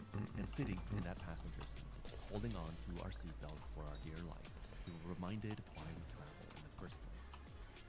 To meet people who care about something so deeply forces us to question what we care about. To say yes to moments that scare us a little, because those are the ones that make us feel most alive. Naturally, this was done with highly experienced professionals, and you should not try to replicate anything that you have seen in this video, as risks are not to be underestimated. But if there's something that you've been holding off on, a passion, a curiosity, a ridiculous dream you've been procrastinating, take this as your sign to go find your version of that mountain. That's cheap. Go chase the thing that makes you feel alive. What's it? Nutrient, bro.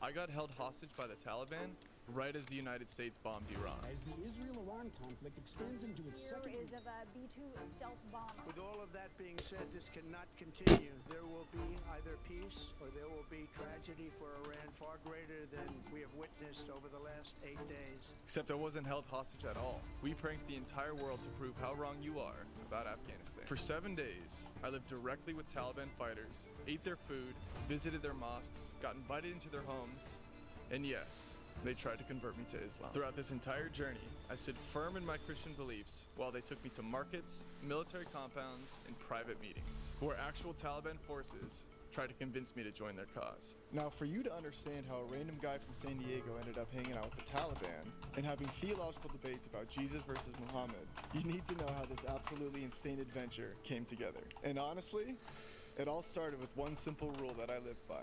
There are no strangers. Never judge people until you live with them for at least a week. Not through CNN, not through Fox News, and not through Instagram posts, but by actually sitting at their dinner table, looking them in the eyes, and asking the hard questions face to face. But here's where things got complicated. The original plan wasn't just me going solo. I was bringing 10 other people to experience this firsthand.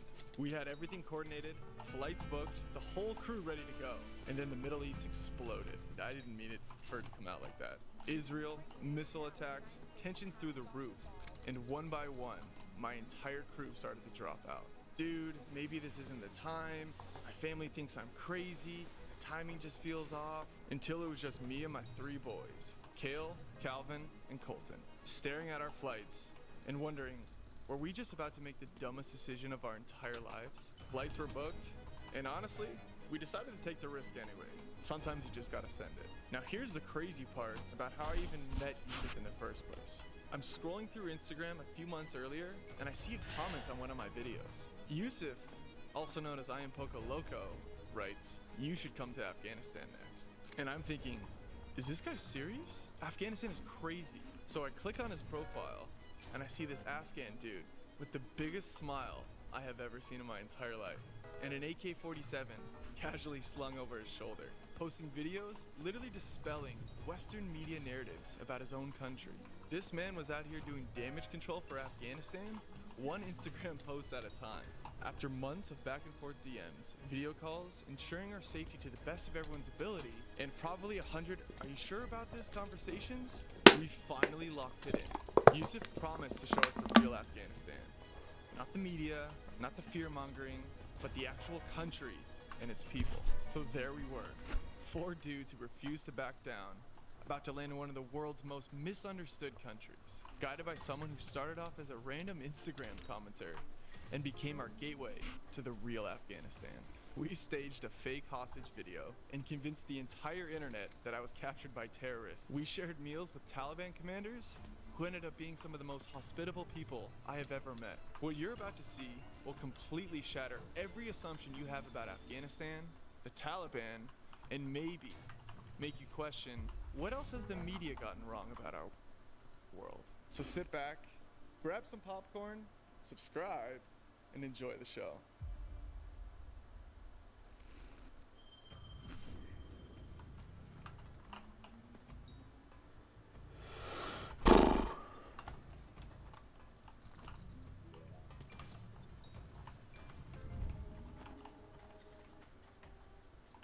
We just met with one of the top Taliban officials. Just had some tea, hung out, told us he was bummed that he couldn't communicate with us more. Very, very nice guy, very welcoming. We're gonna go get our fitted tailor clothes and then go on some adventures. We're gonna blend in a lot more. I don't think Calvin will. The Taliban official thinks that Calvin's gonna be picked out pretty easily. I wonder why. And then, Yusuf, what do we got for the day?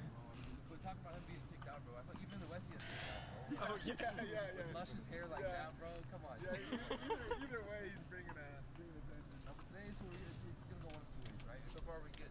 Go to the tailor, pick up the fabric. You're not gonna put it on yet, right? Because we're gonna go to another spot to pick up a vest. You said it real fast in a different language. I'm gonna break that down for you. But basically, yeah. So we'll pick up the fabric, pick up the vest. We'll go. So we'll get the vest. We'll get you a hat, sandals, and a scarf, of course, some over your shoulder. And then we'll go to the river. Right? We'll go to the river where they have the cemented pools. We can eat on the river. You know, a bit off-roading to get there, but we're in the right whip, bro. We'll take care of it. Let's go. Yeah. Oh, look at that, man. Yeah, we need to get them ironed, of course, but I think it's okay. I think it's fine, man. If it's loose, elastic. If it's loose, like you can give it another knot. Sure. Yeah, if it's tight, open the knot. Yeah. And you give it another one. Is it okay if I take a video that they won't be upset? Like, right? It's okay, it's good, yeah. Yeah. He's not gonna put a hit on your head, like, oh, look there. He like makes a call. We have guys pull up. I love it. Let's get a little fit check. I love it. You keep the top one uncolored if you want. Just be like loose, but if you want to tie it up, you can do that. Yeah, it's like loose, like you feel good. It's breathable. You can kick, you can sit. Dude. You don't have to worry about your junk being in nobody's face. You know, it's good.